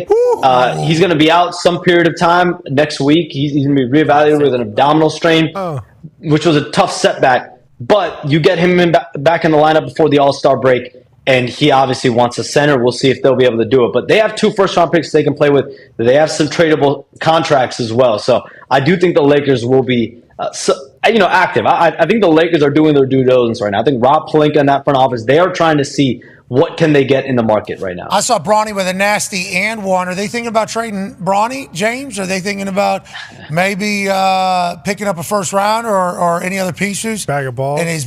Yeah, Pat, I said on the show in the spring, LeBron James, to my knowledge, is going to play 1 more season, maybe 2. LeBron James then went on the record about that and said he probably has 1 or 2 more years left. I don't see them doing anything with Bronny James. I hate to break this news. I don't see the Lakers doing anything with Bronny James while LeBron James is on that. This was a part of the entire process, right? This is why he's on the Lakers. Yeah. Like, hey, there's going to be growth. He has played a lot better in the G League. Oh, yeah. That was a part of all this. That is a part of all this. And honestly, when I watch him play, I think playing the point guard spot, I think seeing him handle the ball more, he's able to do that more in the G League. We saw him do it a little bit in Summer League. I really think point guard is a spot that he has to continue to be comfortable with and embrace. And I think that is the maturation. That is any type of maturation with a player that came up really as a combo as a 2 guard. How do you define yourself at the NBA level? Love that. Can't wait to watch him continue to develop, because you got people on our channel on ESPN saying, LeBron, stop doing this to your kid. Yeah. This week. As a parent. Like, what are you doing? Yeah. Stop it. It's like, I don't think LeBron feels that way at all. No. I think LeBron feels the complete opposite, and they probably assume in a year from now, everybody's going to have to eat their words. Maybe that'll be the case. Lakers always looking for something, isn't it? Always. Lakers are always looking for something. Hopefully, they're able to get it this year. Speaking of get it this year, we're getting some superstar down there in New Orleans. Ty has a question for you. Yeah, you know what's coming, Shami. What's going on with Zion? Now, listen, he's taking a lot of shit for being hurt and sitting out and everything. Oh, actually, we have the clip. Can we just please run this? Let me make this clear to everybody out there. Okay. If I can play in the back-to-backs, I would. I physically, yes, I can. But I work for the Pelicans. They have decided that based off the numbers, it's not smart to do that right now. So, if that's what they feel, I'm rocking with them on that. But yes, if I could play in a back-to-back, I would. Okay, so with that in mind, first of all, Zion looks jacked. Yes, he does. Zion looks like I've been saying on this show for a really long time, he is in the best shape. He is the lightest he's weighed. He weighs he's listed at 284. I'm telling you guys, he's under Zion pick. So yeah, exactly. But Zion pick. I love that. He looks good out there too. The question though is the rubber going to meet the road at some point here? Because it sounds like he wants to play, and the Pelicans are still saying like, "Hey, listen, pal, sit down and shut up, and maybe eat a couple more beignets, get fat again, so that this can be your fault and not our fault." So let me translate what Zion Williamson is saying. He's basically saying he's pretty clear. Him and the performance staff, the medical staff with the Pelicans, they have a plan in place on how they want to see the second half, the final stretch of this NBA season playing out. He just came back from a hamstring injury. He missed almost 2 months with a hamstring injury. That hamstring of his, both legs, it has been something chronic. He's been having hamstring injuries throughout his NBA career. He is in the best shape, so it stinks in a lot of ways that he had this hamstring injury this year. Because in the past, you could say maybe his conditioning was right, whatever. But now to have it when he's in the best shape of his career, it is difficult. But they have a plan in place. Of course, Zion Williamson wants to play back-to-backs. But you look at the plan that they have in place for him coming off a hamstring injury, and then the fact, let's look at it, where the Pelicans are in the standings. If you have a player, a franchise player, we have already seen evidence. When Zion Williamson is healthy, he is a game changer for an organization. They really believe that in New Orleans. So why throw him out there after 2 months of hamstring injuries? I mean, just logically. This is just me talking logically. Yeah, you've been talking logically for the Pelicans for the last 3 years. And we're about sick Zion. of it. I'm tired of it. I He's will gone say, though, 1-on-1. He's gone 1-2. He's gone 2-on-2. He's gone 3-on-2. He hasn't done 3-on-3. That's their protocol. 4-on-3. That's their protocol. It's like put the guy on the damn court. Let the guy play ball. I will say, though, this is interesting that he spoke out like this, and I think he wanted to make it very clear that me potentially not playing back-to-backs. Me, a couple years, I think it was a couple years ago in the playoffs, his stepdad went on the radio in New Orleans and said, my son can play. They're just not throwing him out there. I think we saw a pattern, right, where it's like, oh, he's ready, or he might be physically there, but the Pelicans want him to go through X, Y, Z. I think this is the first time we've seen Zion speak up. So that part is very interesting. But to my knowledge, these sides are on the same page on his quote-unquote protocol. All right, Shams, we appreciate the hell out of you, man. Keep doing what you're doing. Have a great weekend. Happy Royal Rumble weekend. Ladies and gentlemen, Shams Charania. Can you feel it? Can you feel it, AJ? What am I feeling? We have maybe the greatest coach of all time about to join us. Oh, yeah. In a matter of seconds. I can feel it. You're right. I can feel it. 2 Super Bowls in his first 4 seasons as a head coach. Maybe he's not. Some big dumb dipshit. Guy's been chastised for everything he has done. Maybe he's not. Some big dumb dipshit. Guy who ended up with home field advantage in the NFC Championship game somehow. Maybe he's not. Some big dumb dipshit. All people wanted to say all year is that this guy was definitely a big dumb dipshit. Lower thirds were saying, this guy's a big dumb dipshit. Then the next week he would say, still a big dumb dipshit. Then they'd win again, and he would say, may have won despite the big dumb dipshit. Ladies and gentlemen, joining us now is a guy who might not be a big dumb dipshit. Paisano, head coach of the Philadelphia Eagles, Nick Sirianni. Yeah, go! Guys. Coach, how you doing, man? Good. How about you guys? Good. Hey, so as we were trying to fill time there, as we were connecting with you, we had to relive the entire season that you were getting talked about all year. And all you did was continue to win games. And all anybody wanted to talk about is this guy a guy that can lead a team? And then whenever your team starts winning, now everybody's saying, what does this guy even do? It's like a head coach. You get next to no credit for anything. Do you let that into your world? Have you let that into your world? How are you framing everything at this standpoint? Because 2 Super Bowls in your first 4 seasons, historic shit, brother. Yeah. You're doing great. You're doing great, Coach. Thanks. Yeah, thanks, guys. You try not to let outside noise in and listen. Obviously, you got to hear some of it when you go through media circuit and everything like that. But I find it a moment where I can kind of connect with the guys that are going through things, right? Going through criticism, going through things like that. So I really look at it as a positive in that aspect that, I can relate with guys that are going through some of their own things that they go through. Okay, so let's talk about that. And I'm sure the boys don't mind, sharing that moment with you. Quarterback Jalen Hurts, he's talked about a lot. Everything he does. He looks too cool. He acts too cool. He sounds too cool. He's had too much success in his life. He has haters for those reasons. Then people started questioning his arm. He can't break down a defense. He doesn't know what he's doing. He's coming off his best game of the season, I think, in the NFC Championship. How do you feel about Jalen Hurts being your team's leader? And how do you feel about the mentality of Jalen going into another Super Bowl? Yeah, I think Jalen and I go through a lot of the same things in that aspect, which we can relate with each other on that. All I know is all he does is win, and he puts us in positions to win. He's selfless. He doesn't really care how we win, and just goes about his business every day. And so I don't think that's talked about enough about how well he's done as far as just leading the football team, playing quarterbacks more than the stats that show up on the paper at the end of the game, right? It's getting you in and out of plays.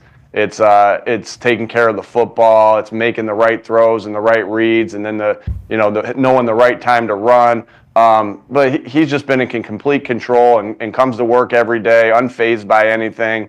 And I can't say enough good things about him. I said what I said about him at the after the post game last time on the podium there.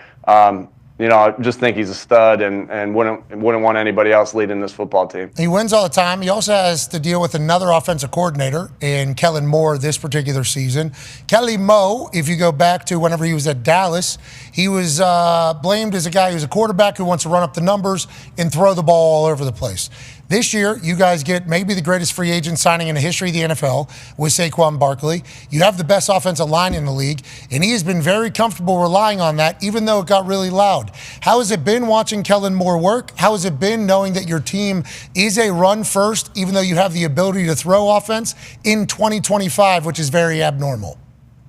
Yeah, I think obviously hats off to Kellen to be able to adapt, and our coaches being able to adapt to whatever we need to do to win. Again, we don't get enamored by what everyone else thinks it should look like. Our job as coaches, our job as players is to win football games. And so, I really admire how Kellen has called the games and how he's led the offense. He's done a great job. And again, this is why you block out things that you can't control. Because at the end of the day, all our job is to do is to win. If we throw it 50 times and run it once, great. If we if we run it, vice versa, whatever, run it 50 times and pass it once, we don't care as long as we are doing the things we need to do to win. And that, again, I know a lot of people have an opinion after games and this and that, but that's not our job to listen to that. Our job is to make sure we're doing everything we can do to put this team in a position to win football games. You guys are a run-first team. The stats say you have like 700 and some rushing attempts, 500 and some passing attempts, but you have 2 absolute star wide receivers. They were the ones that dumped the Gatorade on you. Devontae and AJ were the ones doing the bath. There was sometimes during the season, which is going to happen, I think, especially with a team that you're leading, where they were trying to drive a wedge maybe. Like, hey, what do we have these stars for if we're not going to throw the ball to them? This is 2025 and we're running the ball. Them being the ones to do that, I think, was a big message. How have you communicated with your team this year, with those guys in particular, knowing that they're going to have to make a huge play in a huge moment regardless? I noticed that too, and I really am close with Devontae and AJ, and I think it's my past of coaching and playing wide receiver. I always take a liking to those guys that are out there on the perimeter, and for them, and I said that to them, for those guys to be the ones that dumped the Gatorade on me at the end of the game, that meant a lot because of the relationship I have with those 2 guys,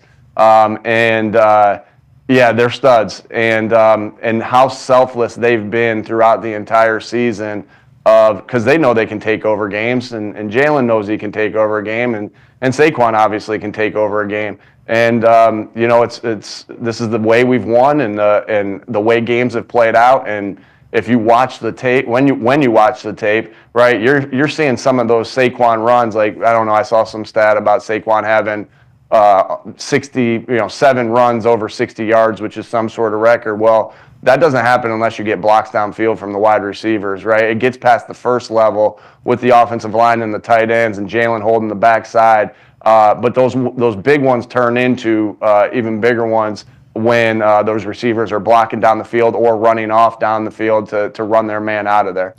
Everybody's bought in. Maybe this guy isn't a big dumb dipshit. Maybe not. I don't know. Maybe not. Go ahead, AJ.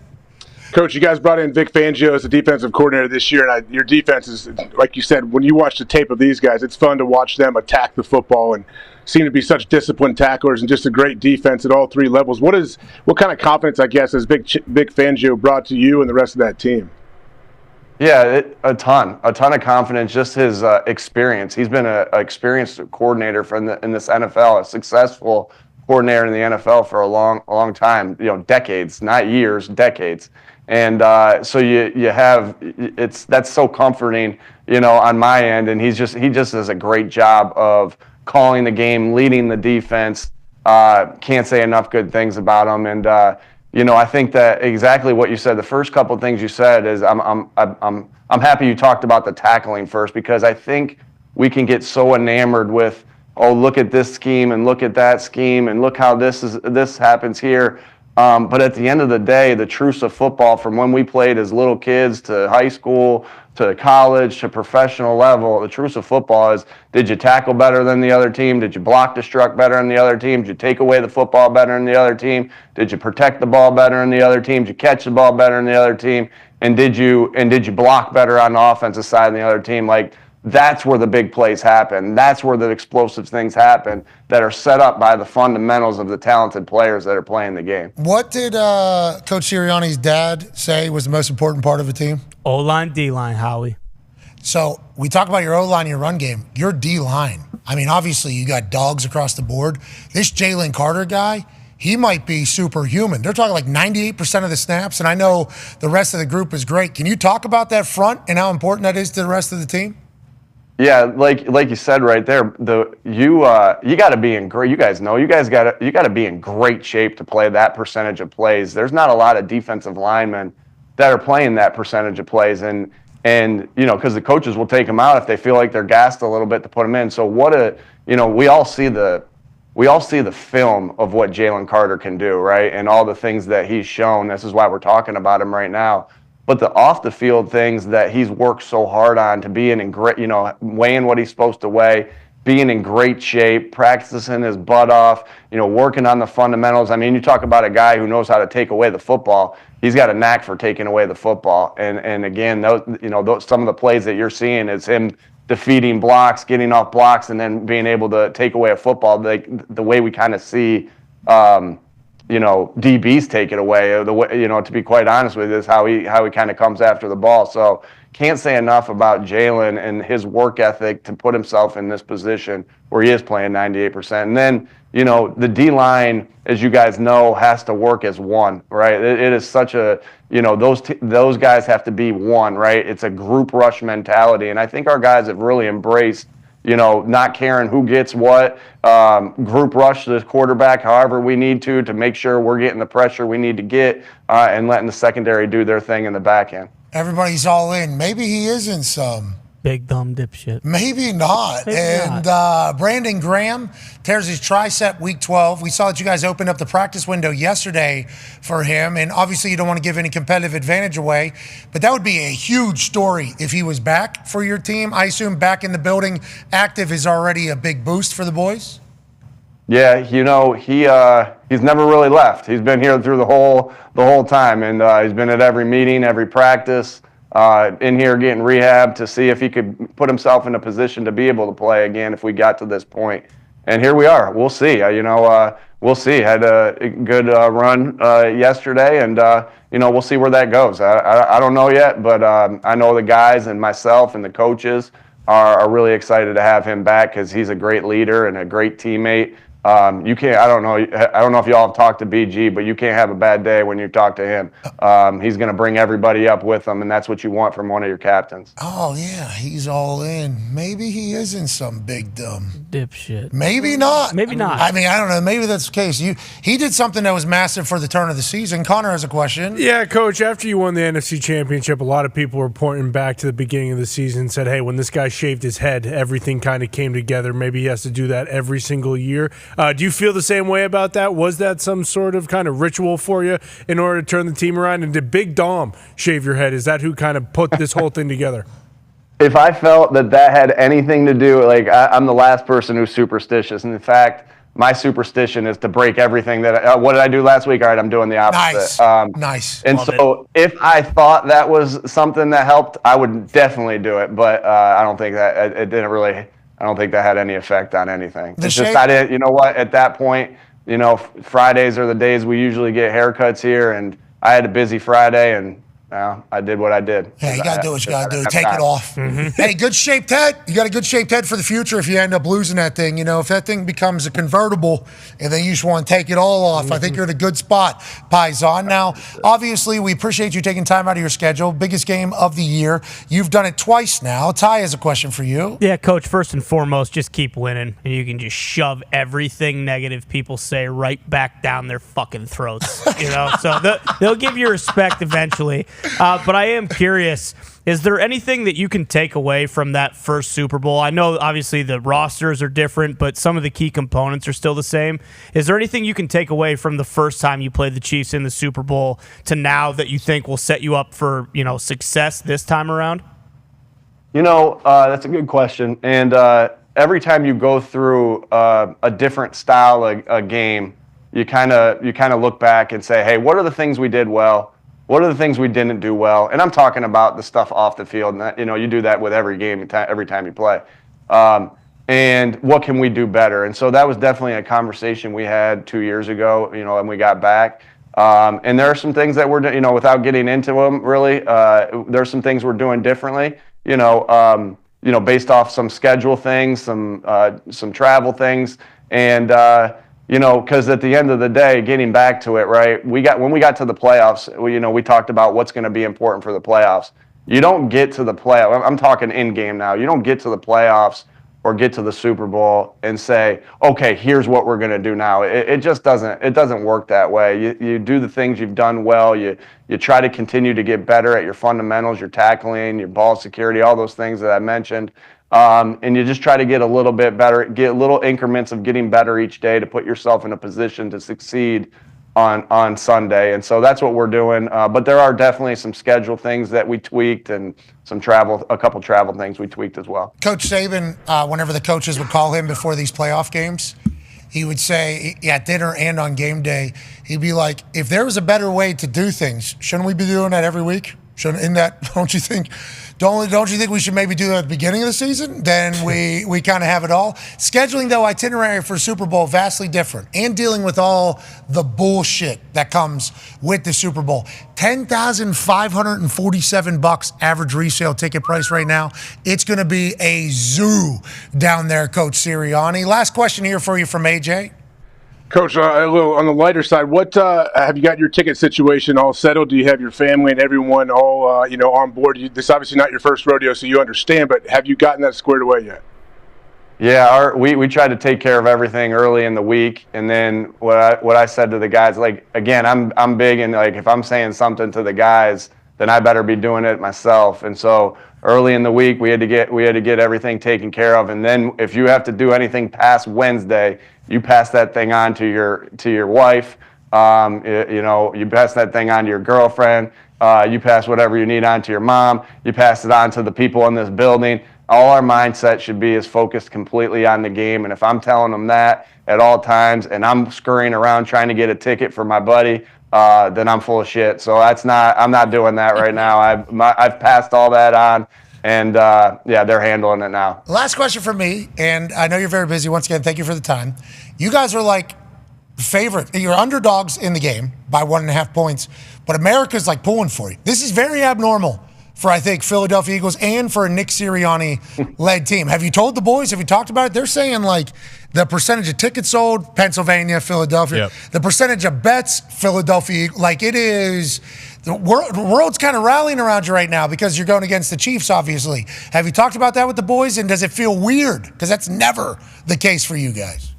Yeah, we haven't talked to them about that, but I know Philly fans travel, and I know they travel well. It really doesn't matter where we've been all season.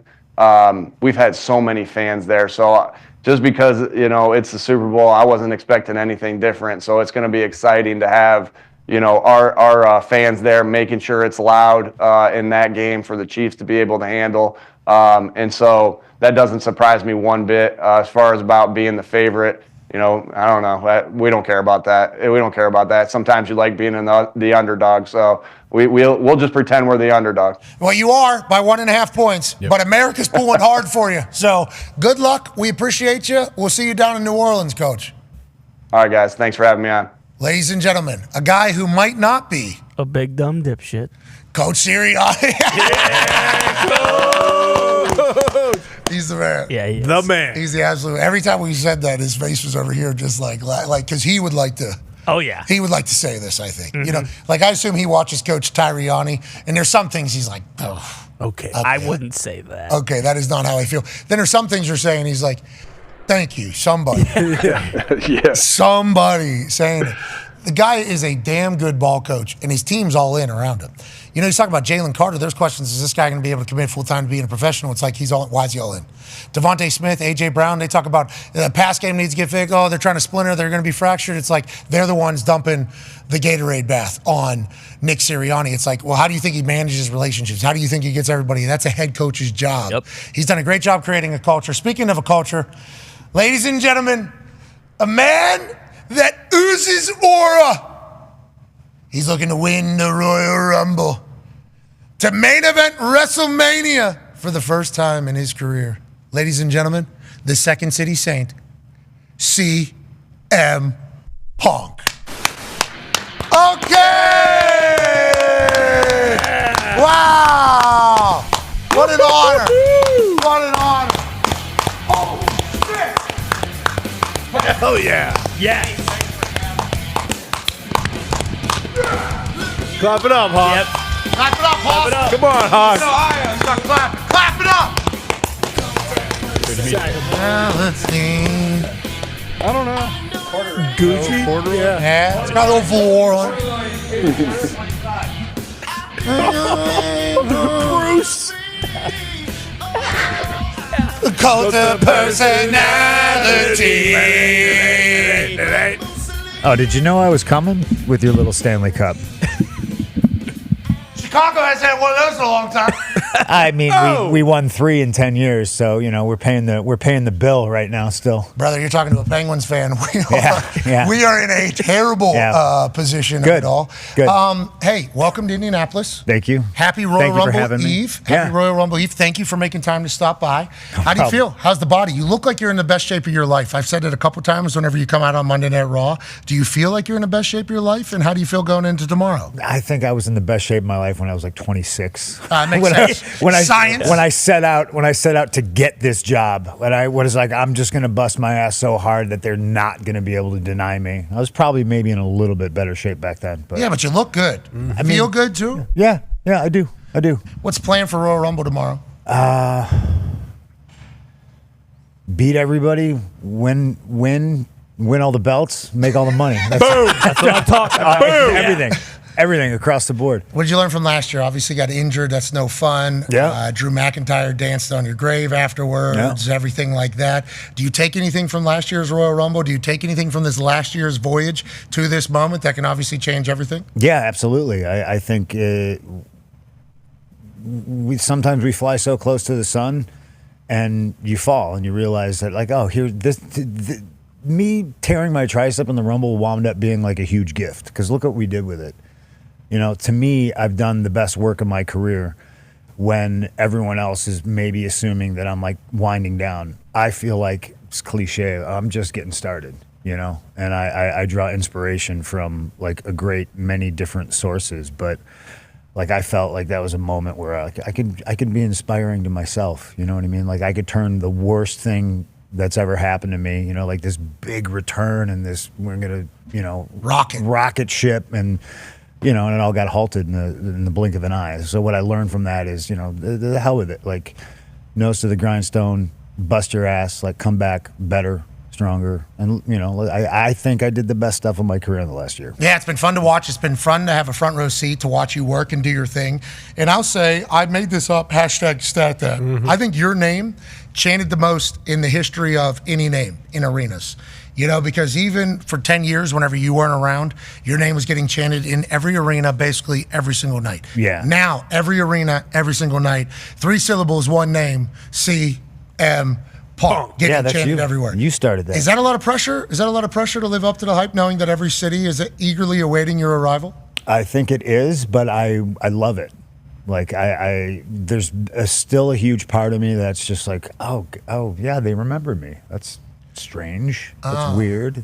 I still have that, you know. And when you're gone for 10 years, even though they're still chanting your name, you know, you wonder if like the stuff you did prior to all that, does that matter? Is it relevant?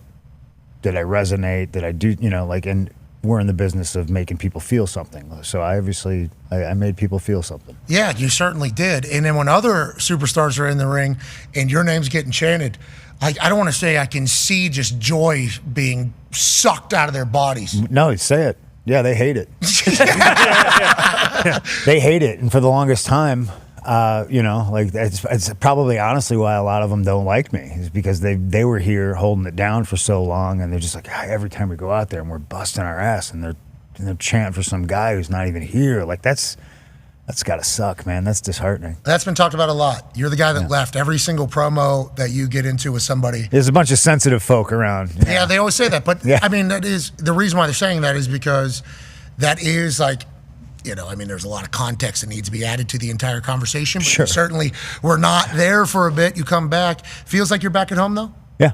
I think so, too. Yeah, I think the way 100%. everybody feels is like, I obviously was not here during the time where you decided to leave. I've just always been a fan. Yeah. So whenever I see you come back, I get excited. Like, I'm pumped to see you. I think everybody is. Yeah. Do you get pumped to be back every single time? Every single time. Like, I hate traveling and I don't like not spending time with my wife and my dog, but it's literally dealing with that, but also being like, man, I get to go to Raw today. I get to go to SmackDown today. I get to stop by NXT and do all these fun things. Yeah, we'll be back on Monday. Yeah, we missed the heart out. That was pretty good, though. Show continues. You did great there. That's a professional out of you. Wow. On a microphone, you crushed it. You didn't even know. You heard the music and you said, you know, we got to I probably. did. I just figured that was your cue. I'm just a guest. You're the professional here. No, I am not the professional. So are we not on the air anymore? Still live. Oh. ESPN Plus, Disney Plus, YouTube, TikTok Live. Okay.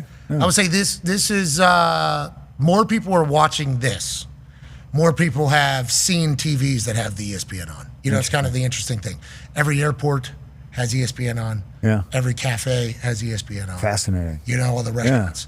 But digitally, massive numbers, and these people had to get here. So I think actually listening. So it's it's an interesting dilemma on what matters more.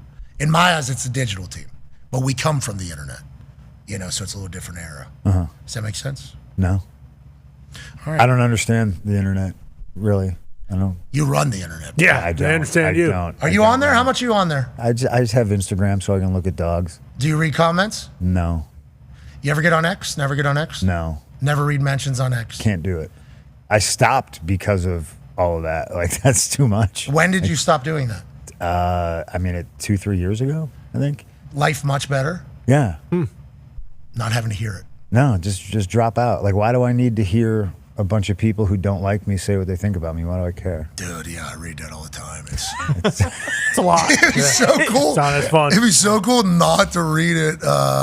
Maybe I'll have enough. You can't make everybody happy. There's always going to be somebody who's like, you know, entire identity is like, oh, I hate this guy. And it's just so strange to me. Somebody's Yeah. in my case. Yeah. I can understand like hating a sports team like the Penguins or something like that. But, you know, it's like individual people. Nobody hates the Penguins. Except for Penguins maybe Ron Francis. I don't Okay, know. don't you even start talking about it.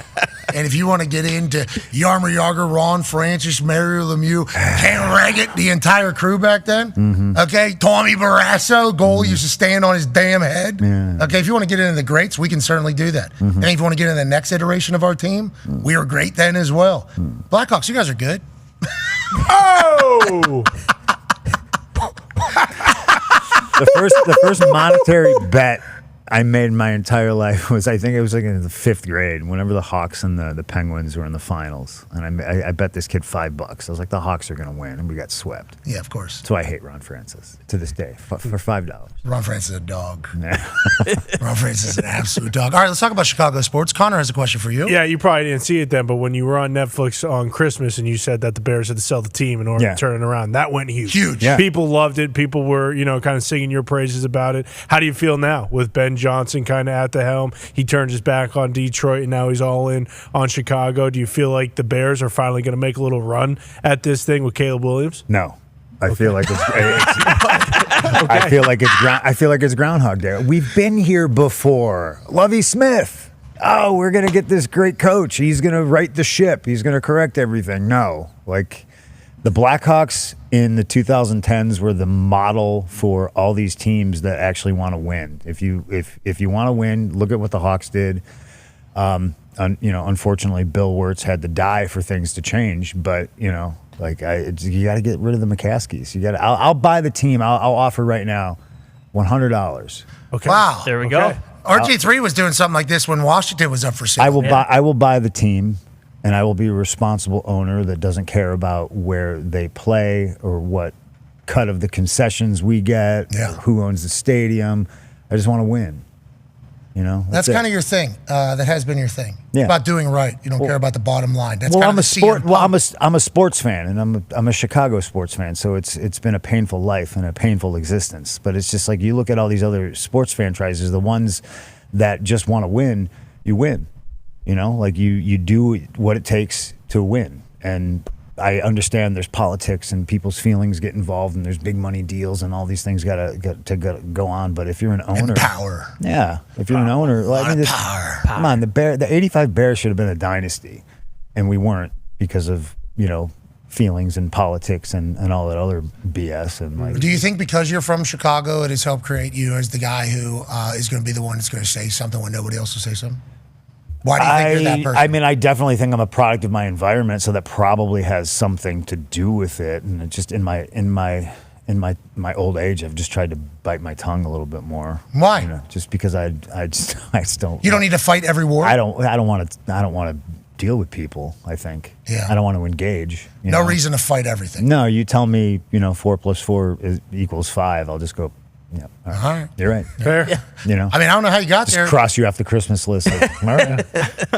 This guy's a dipshit. Ty has a question for you. Going back to the Rumble, so you've obviously been to damn near like every arena all over the world, been in front of huge crowds, but they're saying there's potentially going to be 70,000 plus out there, biggest Rumble ever. When you come down that ramp, like how much can you feel that? Is that palpable? Like, will you know right away? Like, holy shit! Like, this is a really hot crowd. Like, I'm not used to this. Like, it's like if you're in a building that has 10,000 people, or you're in a building that has 15,000 people, you might not be able to tell. But like, it's so exponentially bigger. 70,000 people. That's a lot of human beings. Yeah. That's a lot of hot dogs. That's a lot of spilled beer. Why? It's just. It gets pretty crazy, and the first time I ever experienced something like that was at a WrestleMania, and now we're packing 70,000 people in for a Rumble. It's pretty impressive. Well, that's why you say, "Look in my eyes, what do you see?" I'm a cult of personality. I feel like I'm blushing. So when you were riding so over here, is that the only song you listen to? Like when you do Spotify Wrapped, your number one song, Cult of Personality. I don't have Spotify, so I can't do a Spotify Wrapped thing. Apple. Yeah. You do Apple Music? I have Apple Music, but I also still have an iPod. And it just has one song? No. It's got a lot of songs. It's got a plethora of stuff. It's an old iPod, and I shattered it. It was destroyed It looked like he got run over by a car. And I remember I was in Chicago and I walked down the street and there was a place that said like, we repair whatever, iPhones. Cracked screens. Yeah, and I walked in there and I threw it on the counter. I go, is there anything you can do? And the guy looks at me and he goes, I can't fix that. And then he looks up at me and he goes, are you CM Punk? I was like, yeah. And then he just picks it up and he goes, give me 2 weeks. And I said, all right. And he fixed it. Hey, I said anything for CM Punk. It's the only time me getting recognized actually led to something like positive. When you were away from the business, yeah. Okay, were you still getting recognized everywhere? Yeah. You were still every moment of your life? Yeah. And how long has it been that everywhere you go, at least one or multiple people know you? And how do you deal with it? Like how often do I get spotted? No, everybody knows you. How long has it been that everywhere you go, people know you? And how do you deal with it? Do you talk to people? What is your kind of MO? Every single interaction is its own little special universe.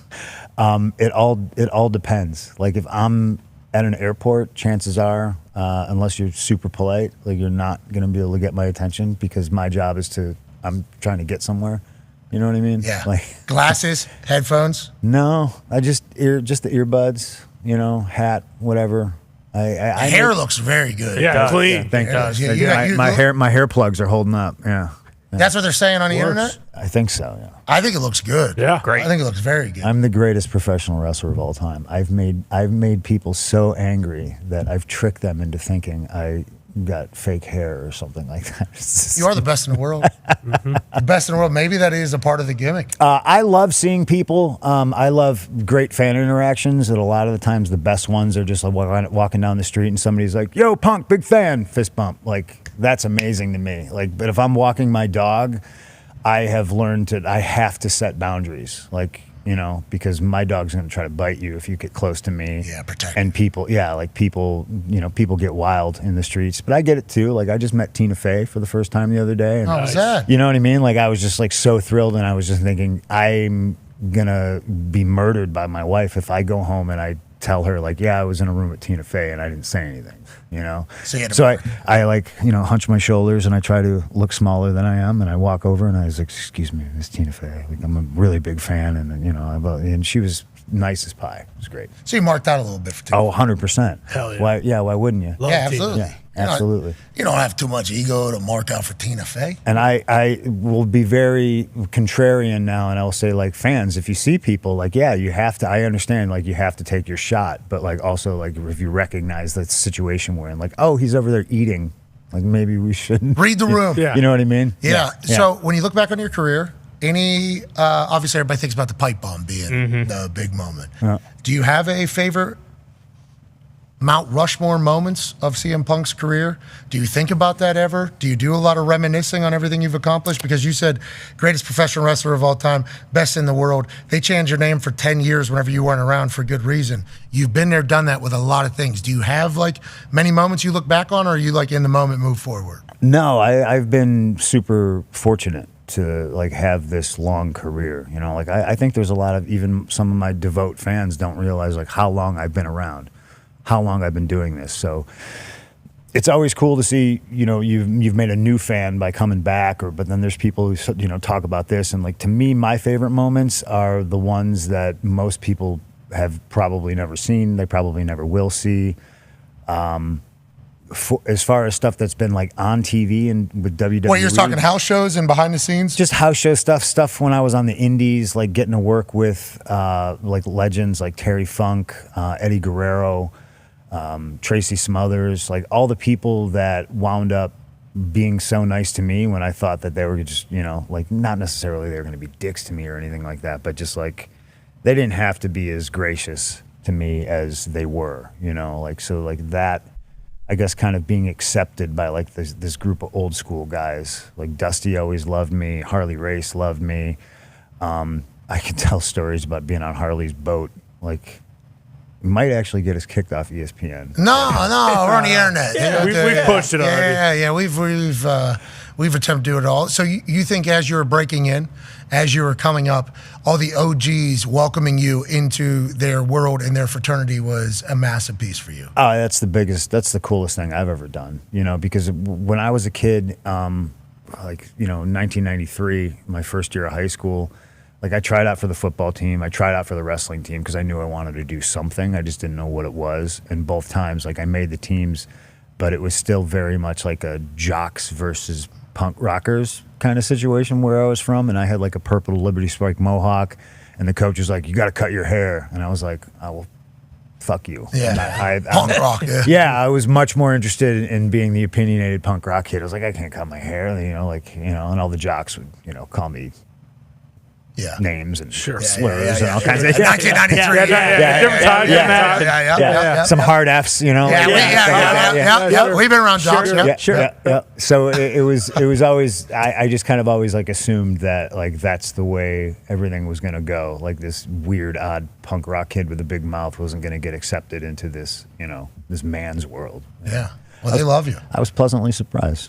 Yeah, it's because you had talent, kid. I had to fight a little bit, but it all worked out. You had talent, kid, I assume is what the message was through, and you still do at this age. How many years are we into the business, though? I don't know. Do you count when I left? I don't know. Sure. Let's just say from when it started.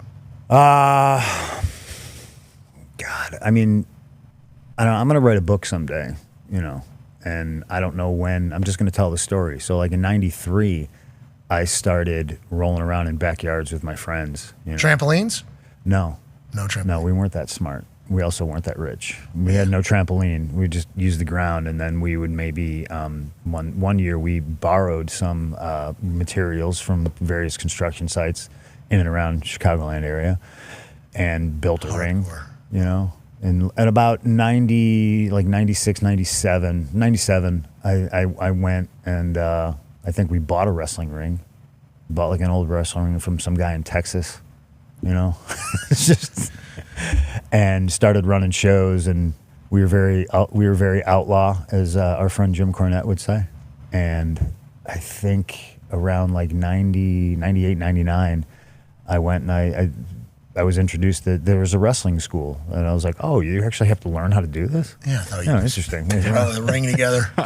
It was shocking to me because there's not like there's a pro wrestling program in school. There's football, there's wrestling, there's all kinds of sports, but.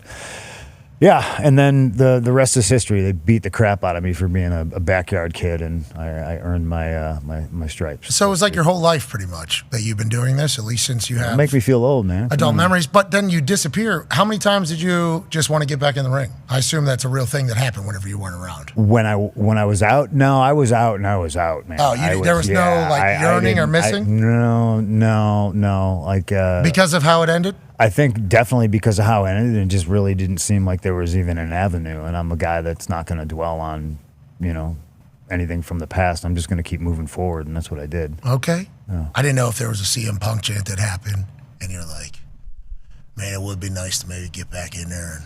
Dude, my wife would wrestle on TV. She was at the company for like a year after I left, and like I think sometimes me and her probably got into arguments because she was maybe a little bit mad that was going on, and but I get it.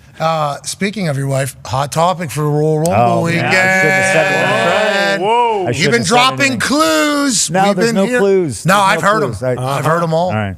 You said big surprise. That's what you said. That's not what I said. Yeah, I heard words. That is not what I said. Oh, huge surprise. Only me and a couple people know. Wink, You're a liar. And that what You're you did? all liars. No, what I heard. That's what you say. You never know who's going to show up. Huh? No. The Royal Rumble. Look out, Lucas Oil. Could be significant others of people. On a Saturday, maybe?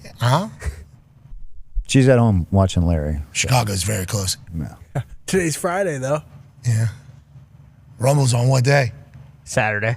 3-hour drive. 52-minute flight. 70,000 people. Hey, how you getting to Cleveland on Monday? Flying. Okay. You want to come with? Yeah. All right. I do. It'll be after the program, so it'll be a little later in the afternoon. Oh, I might have an earlier call time than you. I'm not fancy. I don't get to walk in late. I don't walk in. I walk in right on time. Right on time. Perfect time. Every time. Every time. Yeah, Michael Cole is going to be traveling with me on Monday. So. Oh, man. We can't have a show without you two. You guys better get there. Thank you. Thank you. I agree. We will. We're going to try. We're going to try to get up. Who are we gonna put on you? Oh. You'd be a great commentator. Not again. I'd be fired within the first 90 minutes. No. Yeah. You get promoted. Yeah. Oh, well, maybe. Michael Cole might get fired. It's like one of those promotions, like, we're going to send you over to the New York firm because you've caused too much heat here in L.A., and we're going to give you a raise, and we're going to shuffle you over here. AJ has a question from Ohio. He's been eagerly about time. wanting to ask, yes? Yeah, I got a question about the Rumble. So yesterday, Sheamus was actually sitting in your seat, and Pat tried to give him some advice. Said, what if you laid face first and just kind of held onto the turnbuckle? Do you think they may not even see you, and possibly all of a sudden you stand up and it's you and one other person, you get to battle? I didn't think you would be disguising yourself. I just said if you're laying down and then holding on to the bottom rope, that feels like a good idea. I think it might be a good idea for anybody but Sheamus because he's so white. Like, do you think you're just going to be invisible? No, I didn't. He added the camouflage. Yeah. I said you're going to be seen, no problem at all. But you're willing to take it, and you're just laying on the ground, and you're around that bottom rope, just like this. Well, when you get in, why don't you try that, and then we'll see how it goes. Whoa, you're I'm getting in a Royal Rumble. You're getting in? I don't know about that, Mr. Punk. Or I feel like maybe don't give this advice to, like, I don't know. I don't know who's in the Rumble, but say Tyrese Halliburton isn't, because that'd be something, right? Yeah, what if he did go in there? And That'd be sick. Hold on for dear life. He'd be getting a phone call from Adam Silver, wouldn't he? Like, yeah, middle of the season. They got a game at 5 o'clock tomorrow. Do they really? Yeah, 5 o'clock. Oh, so he can make it. He can't. Yeah, well, that's the. Ooh, buddy. Depending upon how the show is set up, none of us know. Obviously, nobody knows what matches or when. But yeah, there's a lot going on in that, moving pieces. Fade the Pacers tomorrow. What? Yeah, without a doubt. Hawks are going to win by 20 because all Halliburton is going to be thinking of is Cena. He's going to be Royal Rumbling in his head. Yeah, bingo. Yeah. No, he's going to be trying to get that game over with quicker. So he's going to hang maybe 50 in the first half. So we got to run a clock in the second half. Too many timeouts. See, that's a good point. I'll take his under instead of the Hawks. No, he's going over. Because if he keeps missing, that clock keeps rolling.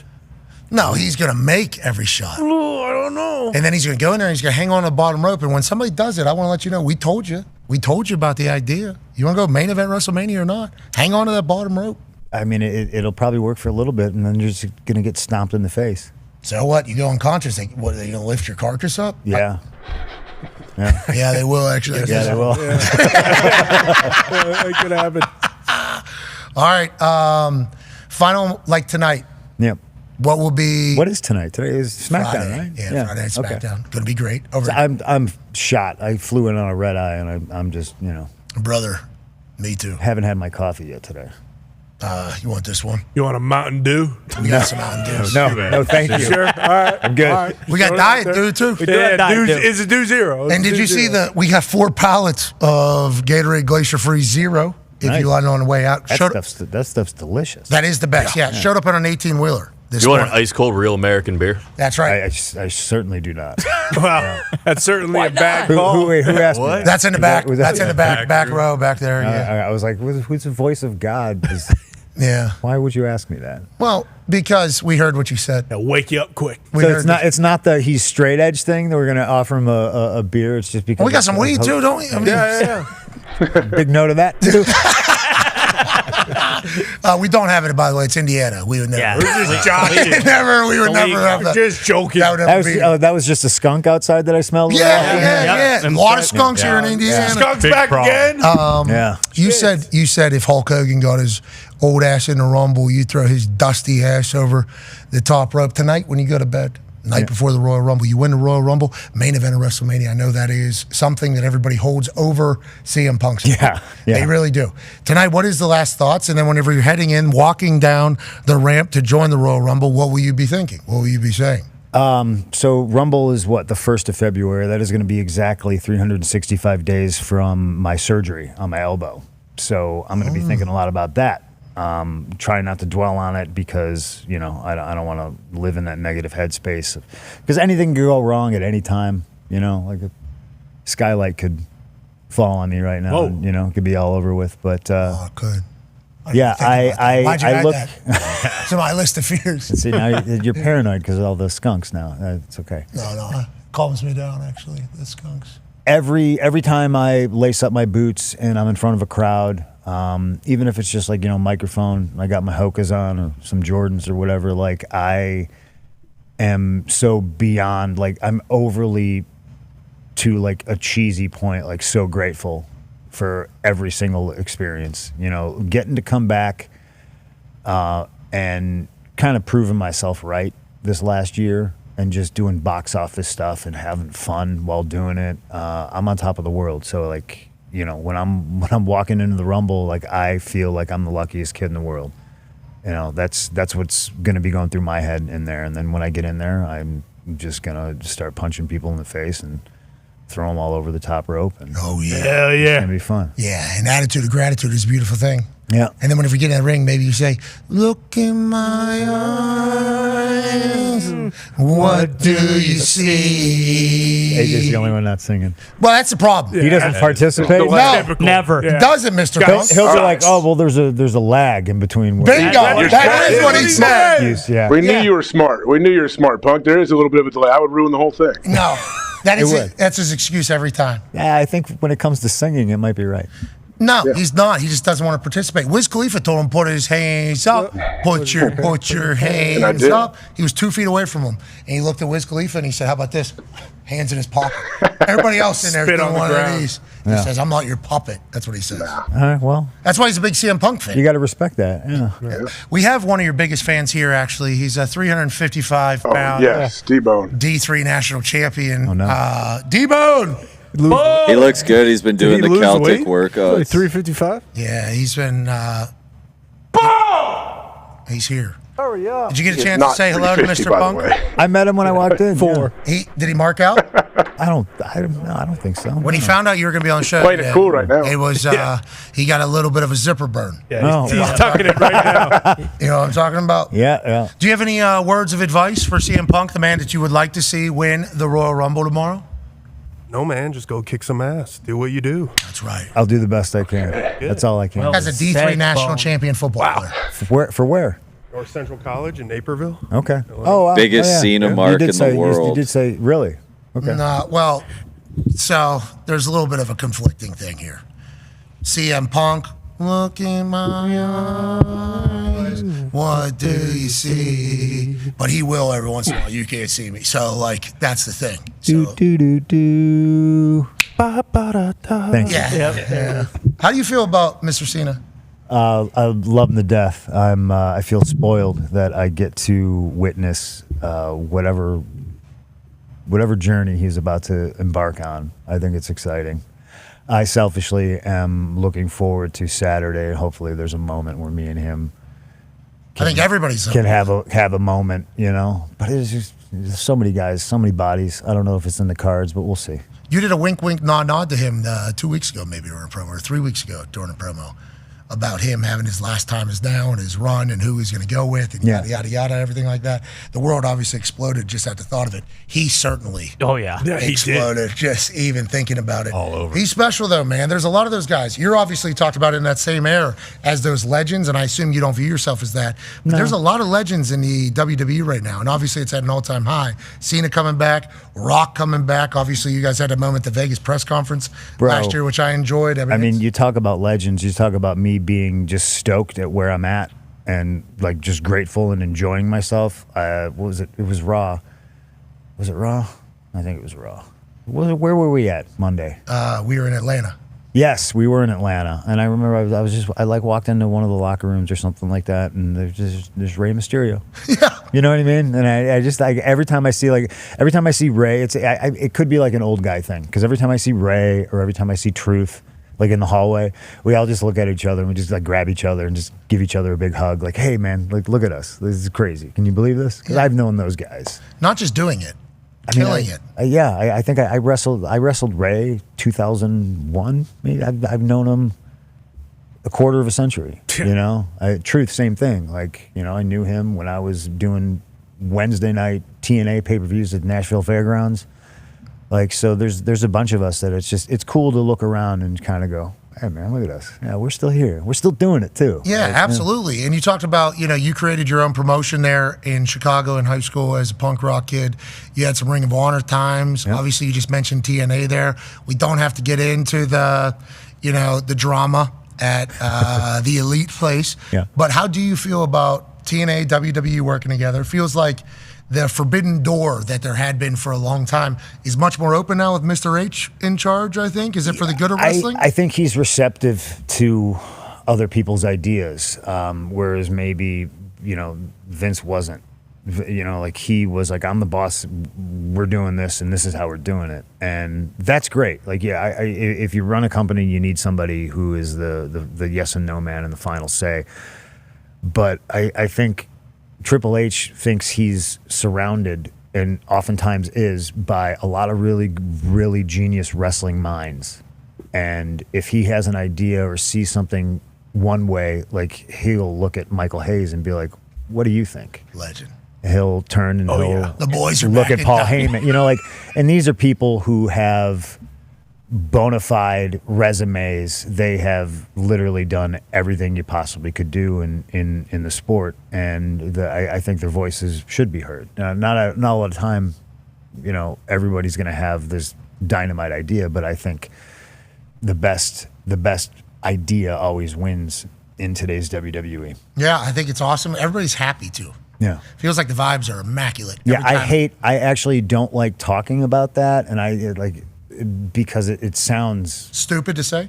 Well, it just sounds like bullshit. It sounds like, because it's the same, because I've been in situations where everyone's like, "Oh, everybody's happy here. This is great." And I'm like, and then you're choking people out. You guys are in a cult. Like, what are you talking about? Like, everybody hates everybody. Like, it's just super cliquey. Like, so, and also, like, I try to set the boundaries of, like, this is work. It is a job. It is a corporation. So, but I can't lie. I come to work and I'm stoked every day to see everybody. You're not the only one. Stoked to see you on every Monday, like it's great. I show up on time. I'm there early. Sure you do. Yeah, I'm always there early. It is great to see you every time because I'm amongst, legends. You talk about Rey Mysterio.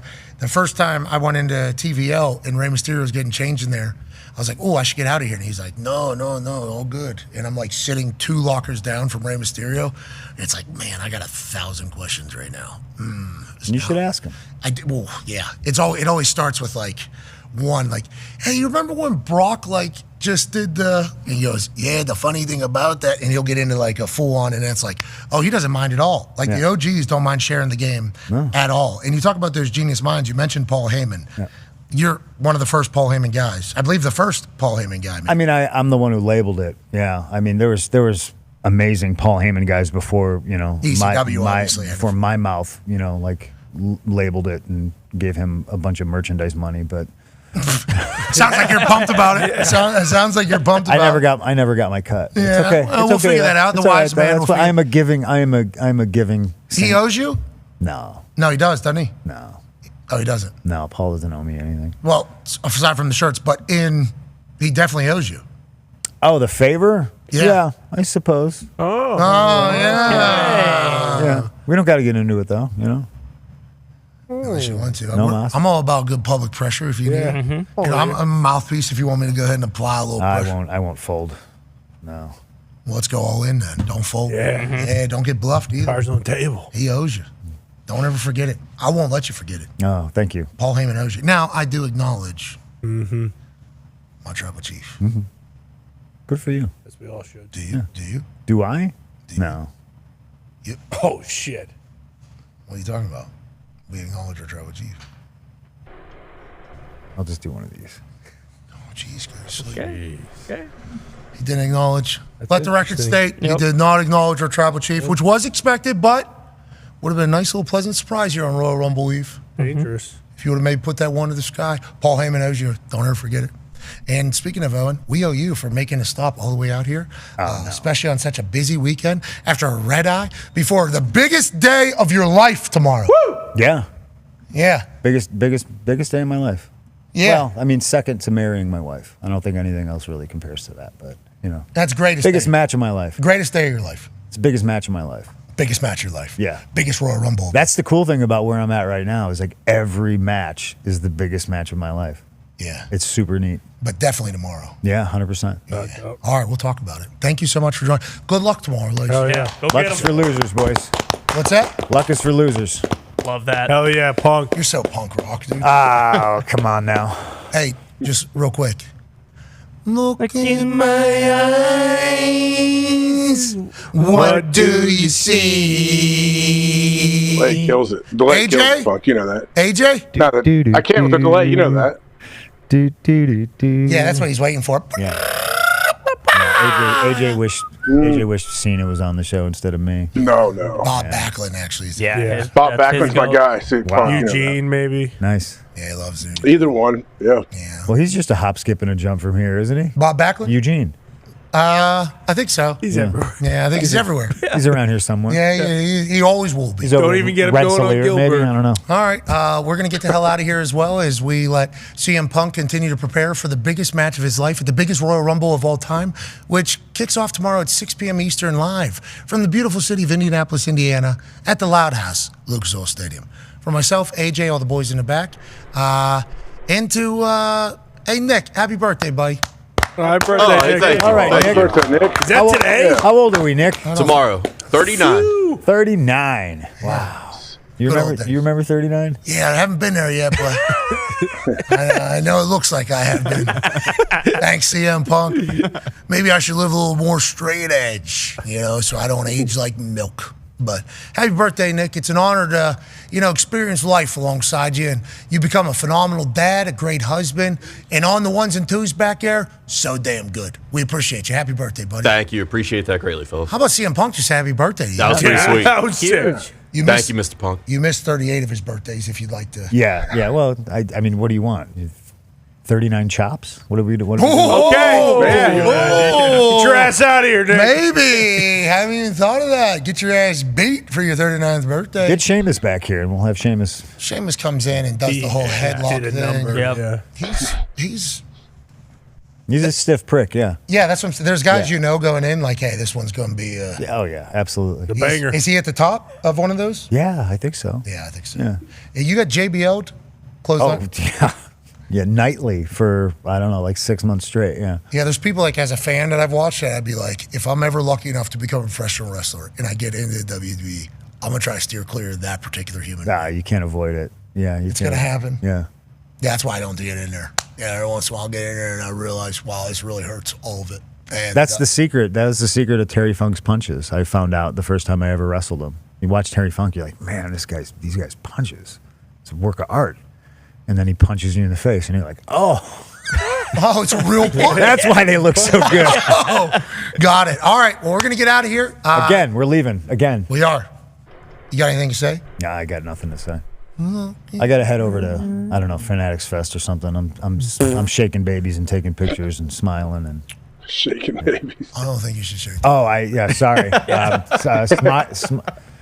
Kissing babies. Yeah. And you know what? I don't want to do that either. Yeah. A lot of sicknesses going Be around. careful. Yeah. That time Norovirus. Yeah.